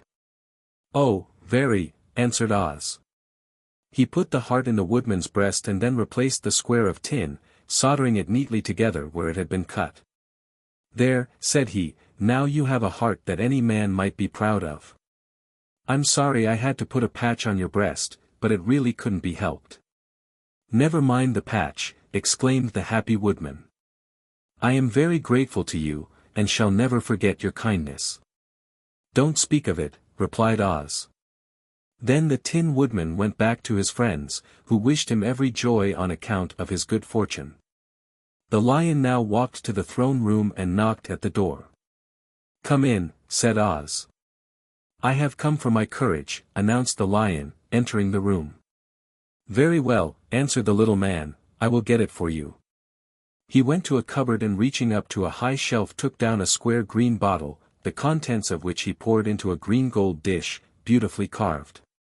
Placing this before the cowardly Lion, who sniffed at it as if he did not like it, the wizard said. "Drink." "What is it?" asked the lion. "Well," answered Oz, "if it were inside of you, it would be courage. You know, of course, that courage is always inside one, so that this really cannot be called courage until you have swallowed it. Therefore I advise you to drink it as soon as possible." The lion hesitated no longer, but drank till the dish was empty. "How do you feel now?" asked Oz. "Full of courage," replied the lion, who went joyfully back to his friends to tell them of his good fortune. Oz, left to himself, smiled to think of his success in giving the Scarecrow and the Tin Woodman and the lion exactly what they thought they wanted. "How can I help being a humbug," he said, "when all these people make me do things that everybody knows can't be done?" It was easy to make the Scarecrow and the lion and the Woodman happy, because they imagined I could do anything. But it will take more than imagination to carry Dorothy back to Kansas, and I'm sure I don't know how it can be done. Chapter 17 How the Balloon Was Launched. For 3 days Dorothy heard nothing from Oz. These were sad days for the little girl, although her friends were all quite happy and contented. The Scarecrow told them there were wonderful thoughts in his head. But he would not say what they were because he knew no one could understand them but himself. When the Tin Woodman walked about he felt his heart rattling around in his breast. And he told Dorothy he had discovered it to be a kinder and more tender heart than the one he had owned when he was made of flesh. The lion declared he was afraid of nothing on earth, and would gladly face an army or a dozen of the fierce Kalidas. Thus each of the little party was satisfied except Dorothy, who longed more than ever to get back to Kansas. On the 4th day, to her great joy, Oz sent for her, and when she entered the throne room he greeted her pleasantly. "Sit down, my dear. I think I have found the way to get you out of this country." "And back to Kansas?" she asked eagerly. "Well, I'm not sure about Kansas," said Oz, "for I haven't the faintest notion which way it lies. But the first thing to do is to cross the desert, and then it should be easy to find your way home." "How can I cross the desert?" she inquired. "Well, I'll tell you what I think," said the little man. "You see, when I came to this country it was in a balloon. You also came through the air, being carried by a cyclone. So I believe the best way to get across the desert will be through the air. Now, it is quite beyond my powers to make a cyclone. But I've been thinking the matter over, and I believe I can make a balloon." "How?" asked Dorothy. "A balloon," said Oz, "is made of silk, which is coated with glue to keep the gas in it. I have plenty of silk in the palace, so it will be no trouble to make the balloon. But in all this country there is no gas to fill the balloon with, to make it float." "If it won't float," remarked Dorothy, "it will be of no use to us." "True," answered Oz, "but there is another way to make it float, which is to fill it with hot air. Hot air isn't as good as gas, for if the air should get cold the balloon would come down in the desert, and we should be lost." "We!" exclaimed the girl. "Are you going with me?" "Yes, of course," replied Oz, "I am tired of being such a humbug. If I should go out of this palace my people would soon discover I am not a wizard, and then they would be vexed with me for having deceived them. So I have to stay shut up in these rooms all day, and it gets tiresome. I'd much rather go back to Kansas with you and be in a circus again." "I shall be glad to have your company," said Dorothy. "Thank you," he answered. "Now, if you will help me sew the silk together, we will begin to work on our balloon." So Dorothy took a needle and thread, and as fast as Oz cut the strips of silk into proper shape the girl sewed them neatly together. First there was a strip of light green silk, then a strip of dark green and then a strip of emerald green. For Oz had a fancy to make the balloon in different shades of the color about them. It took 3 days to sew all the strips together, but when it was finished they had a big bag of green silk more than 20 feet long. Then Oz painted it on the inside with a coat of thin glue, to make it airtight, after which he announced that the balloon was ready. "But we must have a basket to ride in," he said. So he sent the soldier with the green whiskers for a big clothes basket, which he fastened with many ropes to the bottom of the balloon. When it was all ready, Oz sent word to his people that he was going to make a visit to a great brother wizard who lived in the clouds. The news spread rapidly throughout the city and everyone came to see the wonderful sight. Oz ordered the balloon carried out in front of the palace, and the people gazed upon it with much curiosity. The Tin Woodman had chopped a big pile of wood, and now he made a fire of it, and Oz held the bottom of the balloon over the fire so that the hot air that arose from it would be caught in the silken bag. Gradually the balloon swelled out and rose into the air, until finally the basket just touched the ground. Then Oz got into the basket and said to all the people in a loud voice, "I am now going away to make a visit. While I am gone the Scarecrow will rule over you. I command you to obey him as you would me." The balloon was by this time tugging hard at the rope that held it to the ground, for the air within it was hot, and this made it so much lighter in weight than the air without that it pulled hard to rise into the sky. "Come, Dorothy!" cried the wizard. "Hurry up, or the balloon will fly away." "I can't find Toto anywhere," replied Dorothy, who did not wish to leave her little dog behind. Toto had run into the crowd to bark at a kitten, and Dorothy at last found him. She picked him up and ran towards the balloon. She was within a few steps of it, and Oz was holding out his hands to help her into the basket, when, crack, went the ropes, and the balloon rose into the air without her. "Come back," she screamed. "I want to go, too." "I can't come back, my dear," called Oz from the basket. "Goodbye. Goodbye," shouted everyone, and all eyes were turned upward to where the wizard was riding in the basket, rising every moment farther and farther into the sky. And that was the last any of them ever saw of Oz, the wonderful wizard, though he may have reached Omaha safely, and be there now, for all we know. But the people remembered him lovingly, and said to one another, "Oz was always our friend.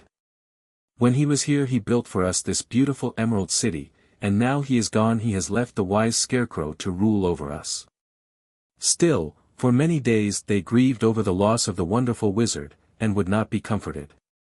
Chapter 18 Away to the South. Dorothy wept bitterly at the passing of her hope to get home to Kansas again, but when she thought it all over she was glad she had not gone up in a balloon. And she also felt sorry at losing Oz, and so did her companions. The Tin Woodman came to her and said, "Truly I should be ungrateful if I failed to mourn for the man who gave me my lovely heart. I should like to cry a little because Oz is gone, if you will kindly wipe away my tears, so that I shall not rust." "With pleasure," she answered, and brought a towel at once. Then the Tin Woodman wept for several minutes, and she watched the tears carefully and wiped them away with the towel. When he had finished, he thanked her kindly and oiled himself thoroughly with his jeweled oil can, to guard against mishap. The Scarecrow was now the ruler of the Emerald City, and although he was not a wizard the people were proud of him. For, they said, there is not another city in all the world that is ruled by a stuffed man. And, so far as they knew, they were quite right. The morning after the balloon had gone up with Oz, the four travelers met in the throne room and talked matters over. The Scarecrow sat in the big throne and the others stood respectfully before him. "We are not so unlucky," said the new ruler, "for this palace and the Emerald City belong to us, and we can do just as we please. When I remember that a short time ago I was up on a pole in a farmer's cornfield, and that now I am the ruler of this beautiful city, I am quite satisfied with my lot. I also," said the Tin Woodman, "am well pleased with my new heart. And, really, that was the only thing I wished in all the world. For my part, I am content in knowing I am as brave as any beast that ever lived, if not braver," said the Lion modestly. "If Dorothy would only be contented to live in the Emerald City," continued the Scarecrow, "we might all be happy together. But I don't want to live here," cried Dorothy. "I want to go to Kansas, and live with Aunt Em and Uncle Henry." "Well, then, what can be done?" inquired the Woodman. The Scarecrow decided to think, and he thought so hard that the pins and needles began to stick out of his brains. Finally he said, "Why not call the winged monkeys, and ask them to carry you over the desert?"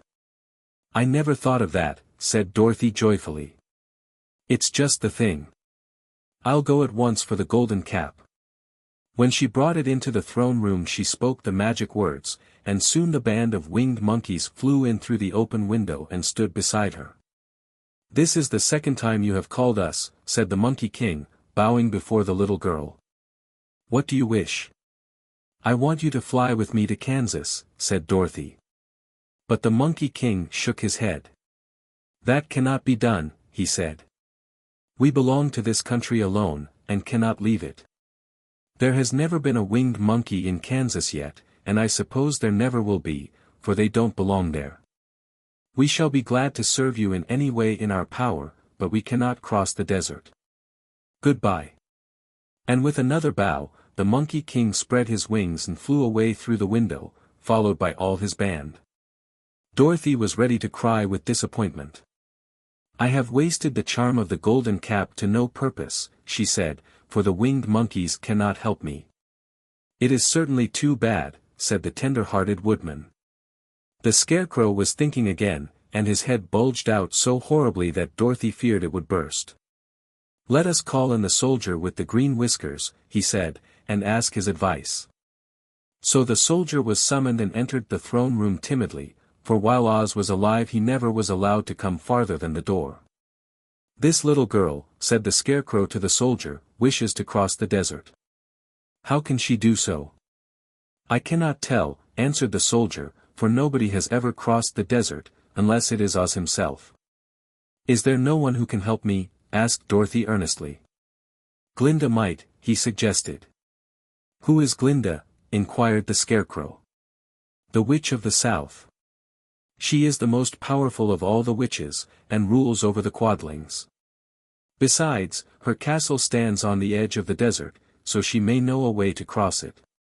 "Glinda is a good witch, isn't she?" asked the child. "The Quadlings think she is good," said the soldier, "and she is kind to everyone.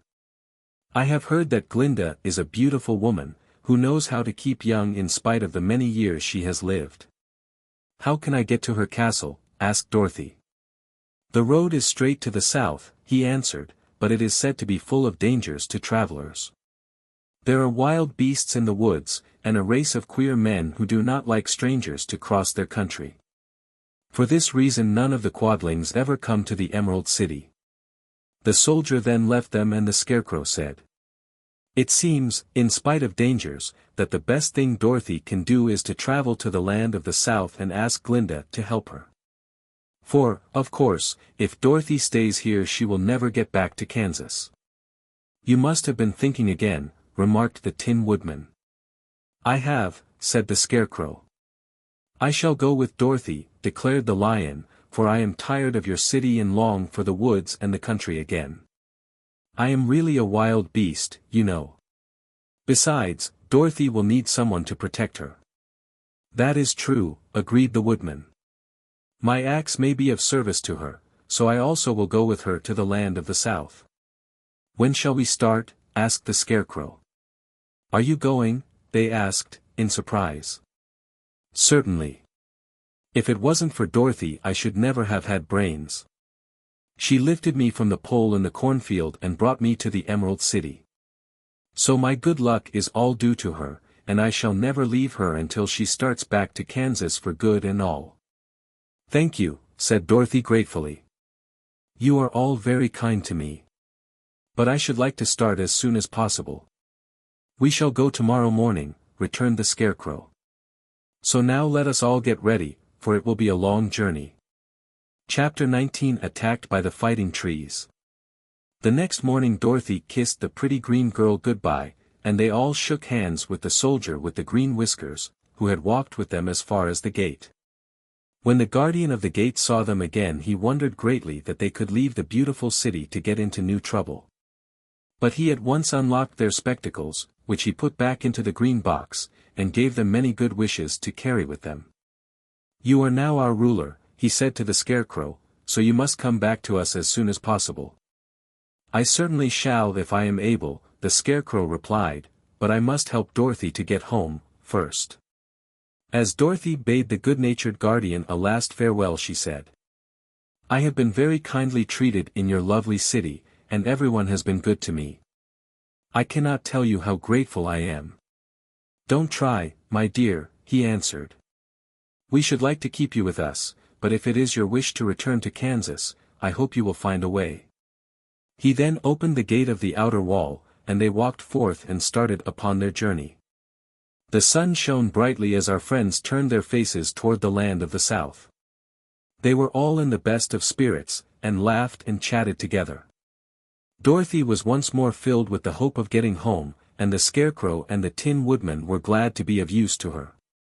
As for the Lion, he sniffed the fresh air with delight and whisked his tail from side to side in pure joy at being in the country again, while Toto ran around them and chased the moths and butterflies, barking merrily all the time. "City life does not agree with me at all," remarked the Lion, as they walked along at a brisk pace. "I have lost much flesh since I lived there, and now I am anxious for a chance to show the other beasts how courageous I have grown." They now turned and took a last look at the Emerald City. All they could see was a mass of towers and steeples behind the green walls, and high up above everything the spires and dome of the Palace of Oz. "Oz was not such a bad wizard, after all," said the Tin Woodman, as he felt his heart rattling around in his breast. "He knew how to give me brains, and very good brains, too," said the Scarecrow. "If Oz had taken a dose of the same courage he gave me," added the Lion, "he would have been a brave man." Dorothy said nothing. Oz had not kept the promise he made her, but he had done his best, so she forgave him. As he said, he was a good man, even if he was a bad wizard. The first day's journey was through the green fields and bright flowers that stretched about the Emerald City on every side. They slept that night on the grass, with nothing but the stars over them, and they rested very well indeed. In the morning they traveled on until they came to a thick wood. There was no way of going around it, for it seemed to extend to the right and left as far as they could see, and, besides, they did not dare change the direction of their journey for fear of getting lost. So they looked for the place where it would be easiest to get into the forest. The Scarecrow, who was in the lead, finally discovered a big tree with such wide-spreading branches that there was room for the party to pass underneath.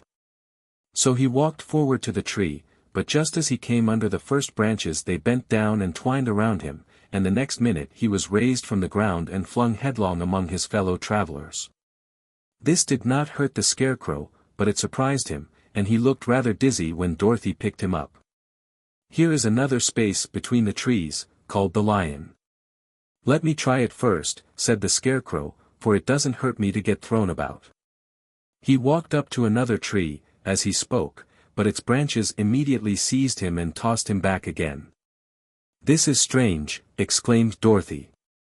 "What shall we do? The trees seem to have made up their minds to fight us, and stop our journey," remarked the Lion. "I believe I will try it myself," said the Woodman, and shouldering his axe, he marched up to the first tree that had handled the Scarecrow so roughly. When a big branch bent down to seize him, the Woodman chopped at it so fiercely that he cut it in two. At once the tree began shaking all its branches as if in pain, and the Tin Woodman passed safely under it. "Come on," he shouted to the others. "Be quick." They all ran forward and passed under the tree without injury, except Toto, who was caught by a small branch and shaken until he howled. But the Woodman promptly chopped off the branch and set the little dog free. The other trees of the forest did nothing to keep them back, so they made up their minds that only the first row of trees could bend down their branches, and that probably these were the policemen of the forest, and given this wonderful power in order to keep strangers out of it. The four travelers walked with ease through the trees until they came to the farther edge of the wood. Then, to their surprise, they found before them a high wall which seemed to be made of white china. It was smooth, like the surface of a dish, and higher than their heads. "What shall we do now?" asked Dorothy. "I will make a ladder," said the Tin Woodman, "for we certainly must climb over the wall." Chapter 20 The Dainty China Country. While the Woodman was making a ladder from wood which he found in the forest, Dorothy lay down and slept, for she was tired by the long walk. The Lion also curled himself up to sleep and Toto lay beside him. The Scarecrow watched the Woodman while he worked, and said to him, I cannot think why this wall is here, nor what it is made of.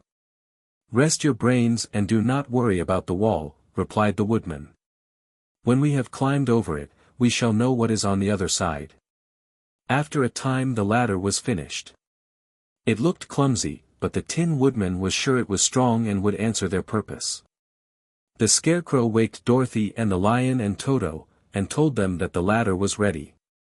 The Scarecrow climbed up the ladder first, but he was so awkward that Dorothy had to follow close behind and keep him from falling off. When he got his head over the top of the wall, the Scarecrow said, "Oh, my!" "Go on," exclaimed Dorothy. So the Scarecrow climbed farther up and sat down on the top of the wall, and Dorothy put her head over and cried, "Oh, my!" just as the Scarecrow had done. Then Toto came up, and immediately began to bark, but Dorothy made him be still. The Lion climbed the ladder next, and the Tin Woodman came last, but both of them cried, "Oh, my," as soon as they looked over the wall. When they were all sitting in a row on the top of the wall, they looked down and saw a strange sight. Before them was a great stretch of country having a floor as smooth and shining and white as the bottom of a big platter. Scattered around were many houses made entirely of china and painted in the brightest colors. These houses were quite small, the biggest of them reaching only as high as Dorothy's waist. There were also pretty little barns, with china fences around them, and many cows and sheep and horses and pigs and chickens, all made of china, were standing about in groups. But the strangest of all were the people who lived in this queer country. There were milkmaids and shepherdesses, with brightly colored bodices and golden spots all over their gowns, and princesses with most gorgeous frocks of silver and gold and purple.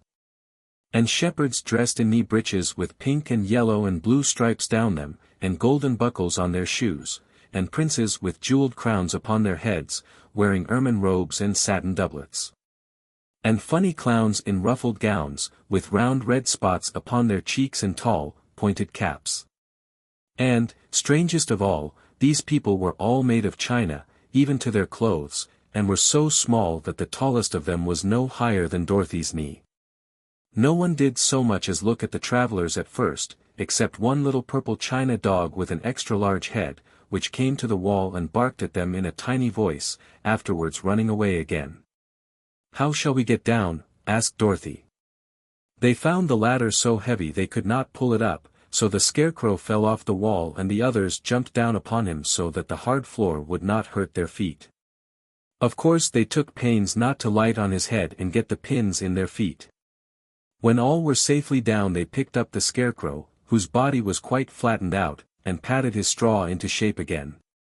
"We must cross this strange place in order to get to the other side," said Dorothy, "for it would be unwise for us to go any other way except due south." They began walking through the country of the China people, and the first thing they came to was a China milkmaid milking a China cow. As they drew near, the cow suddenly gave a kick and kicked over the stool, the pail, and even the milkmaid herself, and all fell on the china ground with a great clatter. Dorothy was shocked to see that the cow had broken her leg off, and that the pail was lying in several small pieces, while the poor milkmaid had a nick in her left elbow. "There," cried the milkmaid angrily. "See what you have done. My cow has broken her leg, and I must take her to the mender's shop and have it glued on again." "What do you mean by coming here and frightening my cow?" "I'm very sorry," returned Dorothy.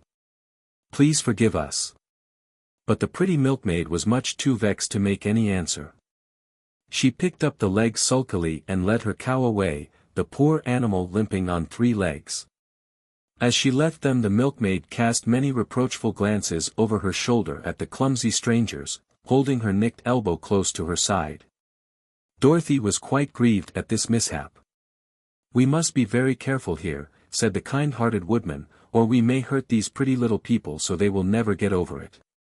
A little farther on Dorothy met a most beautifully dressed young princess, who stopped short as she saw the strangers and started to run away. Dorothy wanted to see more of the princess, so she ran after her. But the China girl cried out, "Don't chase me! Don't chase me!" She had such a frightened little voice that Dorothy stopped and said, "Why not? Because, answered the princess, also stopping, a safe distance away, if I run I may fall down and break myself. But could you not be mended? Asked the girl. Oh, yes. But one is never so pretty after being mended, you know, replied the princess. I suppose not, said Dorothy. Now there is Mr. Joker, one of our clowns, continued the China lady, who is always trying to stand upon his head. He has broken himself so often that he is mended in 100 places, and doesn't look at all pretty. Here he comes now, so you can see for yourself. Indeed, a jolly little clown came walking toward them, and Dorothy could see that in spite of his pretty clothes of red and yellow and green he was completely covered with cracks. Running every which way and showing plainly that he had been mended in many places. The clown put his hands in his pockets, and after puffing out his cheeks and nodding his head at them saucily, he said, My lady fair, why do you stare at poor old Mr. Joker? You're quite as stiff and prim as if you'd eaten up a poker. Be quiet, sir, said the princess. Can't you see these are strangers, and should be treated with respect? Well, that's respect, I expect, declared the clown, and immediately stood upon his head. Don't mind Mr. Joker, said the princess to Dorothy. He is considerably cracked in his head, and that makes him foolish. Oh, I don't mind him a bit, said Dorothy. But you are so beautiful, she continued, that I am sure I could love you dearly. Won't you let me carry you back to Kansas, and stand you on Aunt Em's mantle? I could carry you in my basket. That would make me very unhappy, answered the China princess. You see, here in our country we live contentedly, and can talk and move around as we please. But whenever any of us are taken away our joints at once stiffen, and we can only stand straight and look pretty. Of course that is all that is expected of us when we are on mantels and cabinets and drawing-room tables, but our lives are much pleasanter here in our own country. I would not make you unhappy for all the world, exclaimed Dorothy. So I'll just say goodbye. Goodbye, replied the princess. They walked carefully through the China country. The little animals and all the people scampered out of their way, fearing the strangers would break them, and after an hour or so the travelers reached the other side of the country and came to another China wall. It was not so high as the first, however, and by standing upon the lion's back they all managed to scramble to the top. Then the lion gathered his legs under him and jumped on the wall. But just as he jumped, he upset a China church with his tail and smashed it all to pieces. That was too bad, said Dorothy, but really I think we were lucky in not doing these little people more harm than breaking a cow's leg and a church. They are all so brittle. They are, indeed, said the Scarecrow, and I am thankful I am made of straw and cannot be easily damaged. There are worse things in the world than being a scarecrow. Chapter 21 The Lion becomes the king of beasts. After climbing down from the China wall the travelers found themselves in a disagreeable country, full of bogs and marshes and covered with tall, rank grass. It was difficult to walk without falling into muddy holes, for the grass was so thick that it hid them from sight. However, by carefully picking their way, they got safely along until they reached solid ground. But here the country seemed wilder than ever, and after a long and tiresome walk through the underbrush they entered another forest, where the trees were bigger and older than any they had ever seen. This forest is perfectly delightful, declared the lion, looking around him with joy. Never have I seen a more beautiful place. It seems gloomy, said the Scarecrow. Not a bit of it, answered the lion. I should like to live here all my life. See how soft the dried leaves are under your feet and how rich and green the moss is that clings to these old trees. Surely no wild beast could wish a pleasanter home. Perhaps there are wild beasts in the forest now, said Dorothy. I suppose there are, returned the lion, but I do not see any of them about. They walked through the forest until it became too dark to go any farther. Dorothy and Toto and the lion lay down to sleep, while the Woodman and the Scarecrow kept watch over them as usual. When morning came, they started again. Before they had gone far they heard a low rumble, as of the growling of many wild animals. Toto whimpered a little, but none of the others was frightened, and they kept along the well-trodden path until they came to an opening in the wood, in which were gathered hundreds of beasts of every variety. There were tigers and elephants and bears and wolves and foxes and all the others in the natural history, and for a moment Dorothy was afraid. But the lion explained that the animals were holding a meeting, and he judged by their snarling and growling that they were in great trouble. As he spoke, several of the beasts caught sight of him, and at once the great assemblage hushed as if by magic. The biggest of the tigers came up to the lion and bowed, saying, "Welcome, O King of Beasts! You have come in good time to fight our enemy and bring peace to all the animals of the forest once more." "What is your trouble?" asked the lion quietly. "We are all threatened," answered the tiger, "by a fierce enemy which has lately come into this forest. It is a most tremendous monster, like a great spider, with a body as big as an elephant and legs as long as a tree trunk. It has 8 of these long legs, and as the monster crawls through the forest he seizes an animal with a leg and drags it to his mouth, where he eats it as a spider does a fly. Not one of us is safe while this fierce creature is alive, and we had called a meeting to decide how to take care of ourselves when you came among us." The lion thought for a moment. "Are there any other lions in this forest?" he asked. "No. There were some, but the monster has eaten them all. And, besides, they were none of them nearly so large and brave as you. If I put an end to your enemy, will you bow down to me and obey me as king of the forest?" inquired the lion. "We will do that gladly," returned the tiger, and all the other beasts roared with a mighty roar, "We will." "Where is this great spider of yours now?" asked the lion. "Yonder, among the oak trees," said the tiger, pointing with his forefoot. "Take good care of these friends of mine," said the lion, "and I will go at once to fight the monster." He bade his comrades goodbye and marched proudly away to do battle with the enemy. The great spider was lying asleep when the lion found him, and it looked so ugly that its foe turned up his nose in disgust. Its legs were quite as long as the tiger had said, and its body covered with coarse black hair. It had a great mouth, with a row of sharp teeth a foot long, but its head was joined to the pudgy body by a neck as slender as a wasp's waist. This gave the lion a hint of the best way to attack the creature, and as he knew it was easier to fight it asleep than awake, he gave a great spring and landed directly upon the monster's back. Then, with one blow of his heavy paw, all armed with sharp claws, he knocked the spider's head from its body. Jumping down, he watched it until the long legs stopped wiggling, when he knew it was quite dead.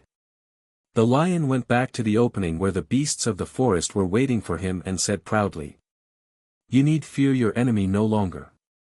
Then the beasts bowed down to the lion as their king, and he promised to come back and rule over them as soon as Dorothy was safely on her way to Kansas. Chapter 22 The Country of the Quadlings. The 4 travelers passed through the rest of the forest in safety, and when they came out from its gloom saw before them a steep hill, covered from top to bottom with great pieces of rock. "That will be a hard climb," said the Scarecrow, "but we must get over the hill, nevertheless." So he led the way and the others followed. They had nearly reached the first rock when they heard a rough voice cry out, "Keep back." "Who are you?" asked the Scarecrow. Then a head showed itself over the rock and the same voice said, "This hill belongs to us, and we don't allow anyone to cross it." "But we must cross it," said the Scarecrow. "We're going to the country of the Quadlings." "But you shall not," replied the voice, and there stepped from behind the rock the strangest man the travelers had ever seen. He was quite short and stout and had a big head, which was flat at the top and supported by a thick neck full of wrinkles. But he had no arms at all, and, seeing this, the Scarecrow did not fear that so helpless a creature could prevent them from climbing the hill. So he said, "I'm sorry not to do as you wish, but we must pass over your hill whether you like it or not," and he walked boldly forward. As quick as lightning the man's head shot forward and his neck stretched out until the top of the head, where it was flat, struck the Scarecrow in the middle and sent him tumbling, over and over, down the hill. Almost as quickly as it came the head went back to the body, and the man laughed harshly as he said, "It isn't as easy as you think." A chorus of boisterous laughter came from the other rocks, and Dorothy saw hundreds of the armless hammerheads upon the hillside, one behind every rock. The lion became quite angry at the laughter caused by the Scarecrow's mishap, and giving a loud roar that echoed like thunder, he dashed up the hill. Again a head shot swiftly out, and the great lion went rolling down the hill as if he had been struck by a cannonball. Dorothy ran down and helped the Scarecrow to his feet, and the lion came up to her, feeling rather bruised and sore, and said, "It is useless to fight people with shooting heads, no one can withstand them." "What can we do, then?" she asked. "Call the winged monkeys," suggested the Tin Woodman. "You have still the right to command them once more." "Very well," she answered, and putting on the golden cap she uttered the magic words. The monkeys were as prompt as ever, and in a few moments the entire band stood before her. "What are your commands?" inquired the king of the monkeys, bowing low. "Carry us over the hill to the country of the Quadlings," answered the girl. "It shall be done," said the king, and at once the winged monkeys caught the four travelers and Toto up in their arms and flew away with them. As they passed over the hill the hammerheads yelled with vexation, and shot their heads high in the air, but they could not reach the winged monkeys, which carried Dorothy and her comrades safely over the hill and set them down in the beautiful country of the Quadlings. "This is the last time you can summon us," said the leader to Dorothy, "so goodbye and good luck to you." "Goodbye, and thank you very much," returned the girl, and the monkeys rose into the air and were out of sight in a twinkling. The country of the Quadlings seemed rich and happy. There was field upon field of ripening grain, with well-paved roads running between, and pretty rippling brooks with strong bridges across them. The fences and houses and bridges were all painted bright red, just as they had been painted yellow in the country of the Winkies and blue in the country of the Munchkins. The Quadlings themselves, who were short and fat and looked chubby and good-natured, were dressed all in red, which showed bright against the green grass and the yellowing grain. The monkeys had set them down near a farmhouse, and the four travelers walked up to it and knocked at the door. It was opened by the farmer's wife, and when Dorothy asked for something to eat the woman gave them all a good dinner, with 3 kinds of cake and 4 kinds of cookies, and a bowl of milk for Toto. "How far is it to the castle of Glinda?" asked the child. "It is not a great way," answered the farmer's wife. "Take the road to the south and you will soon reach it." Thanking the good woman, they started afresh and walked by the fields and across the pretty bridges until they saw before them a very beautiful castle.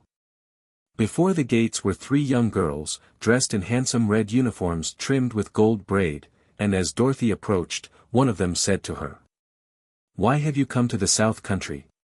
"To see the good witch who rules here," she answered. "Will you take me to her?" "Let me have your name, and I will ask Glinda if she will receive you." They told who they were, and the girl soldier went into the castle. After a few moments she came back to say that Dorothy and the others were to be admitted at once. Chapter 23 Glinda the Good Witch Grants Dorothy's Wish. Before they went to see Glinda, however, they were taken to a room of the castle, where Dorothy washed her face and combed her hair, and the lion shook the dust out of his mane. And the Scarecrow patted himself into his best shape, and the Woodman polished his tin and oiled his joints. When they were all quite presentable they followed the soldier girl into a big room where the witch Glinda sat upon a throne of rubies. She was both beautiful and young to their eyes. Her hair was a rich red in color and fell in flowing ringlets over her shoulders. Her dress was pure white but her eyes were blue, and they looked kindly upon the little girl. "What can I do for you, my child?" she asked. Dorothy told the witch all her story, how the cyclone had brought her to the land of Oz, how she had found her companions, and of the wonderful adventures they had met with. "My greatest wish now," she added, "is to get back to Kansas, for Aunt Em will surely think something dreadful has happened to me, and that will make her put on mourning. And unless the crops are better this year than they were last, I am sure Uncle Henry cannot afford it." Glinda leaned forward and kissed the sweet, upturned face of the loving little girl. "Bless your dear heart," she said, "I am sure I can tell you of a way to get back to Kansas." Then she added, "But, if I do, you must give me the golden cap." "Willingly," exclaimed Dorothy. "Indeed, it is of no use to me now, and when you have it you can command the winged monkeys 3 times. And I think I shall need their service just those 3 times, answered Glinda, smiling. Dorothy then gave her the golden cap, and the witch said to the Scarecrow, "What will you do when Dorothy has left us?"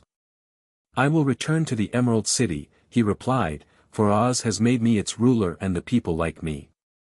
The only thing that worries me is how to cross the Hill of the Hammerheads. By means of the golden cap I shall command the winged monkeys to carry you to the gates of the Emerald City," said Glinda, "for it would be a shame to deprive the people of so wonderful a ruler." "Am I really wonderful?" asked the Scarecrow. "You are unusual," replied Glinda. Turning to the Tin Woodman, she asked, "What will become of you when Dorothy leaves this country?" He leaned on his axe and thought a moment. Then he said, "The Winkies were very kind to me, and wanted me to rule over them after the Wicked Witch died. I am fond of the Winkies, and if I could get back again to the country of the West, I should like nothing better than to rule over them forever." "My second command to the winged monkeys," said Glinda, "will be that they carry you safely to the land of the Winkies. Your brain may not be so large to look at as those of the Scarecrow, but you are really brighter than he is, when you are well polished, and I am sure you will rule the Winkies wisely and well." Then the witch looked at the big, shaggy lion and asked, "When Dorothy has returned to her own home, what will become of you?" "Over the Hill of the Hammerheads," he answered, "lies a grand old forest, and all the beasts that live there have made me their king. If I could only get back to this forest I would pass my life very happily there." "My third command to the winged monkeys," said Glinda, "shall be to carry you to your forest. Then, having used up the powers of the golden cap, I shall give it to the king of the monkeys, that he and his band may thereafter be free for evermore." The Scarecrow and the Tin Woodman and the Lion now thanked the Good Witch earnestly for her kindness, and Dorothy exclaimed, "You are certainly as good as you are beautiful. But you have not yet told me how to get back to Kansas." "Your silver shoes will carry you over the desert," replied Glinda. "If you had known their power you could have gone back to your Aunt Em the very first day you came to this country. But then I should not have had my wonderful brains," cried the Scarecrow. "I might have passed my whole life in the farmer's cornfield. And I should not have had my lovely heart," said the Tin Woodman. "I might have stood and rusted in the forest till the end of the world. And I should have lived a coward forever," declared the Lion, "and no beast in all the forest would have had a good word to say to me." "This is all true," said Dorothy, "and I am glad I was of use to these good friends. But now that each of them has had what he most desired, and each is happy in having a kingdom to rule besides, I think I should like to go back to Kansas." "The silver shoes," said the Good Witch, "have wonderful powers. And one of the most curious things about them is that they can carry you to any place in the world in 3 steps, and each step will be made in the wink of an eye. All you have to do is to knock the heels together 3 times and command the shoes to carry you wherever you wish to go." "If that is so," said the child joyfully, "I will ask them to carry me back to Kansas at once." She threw her arms around the lion's neck and kissed him, patting his big head tenderly. Then she kissed the Tin Woodman, who was weeping in a way most dangerous to his joints.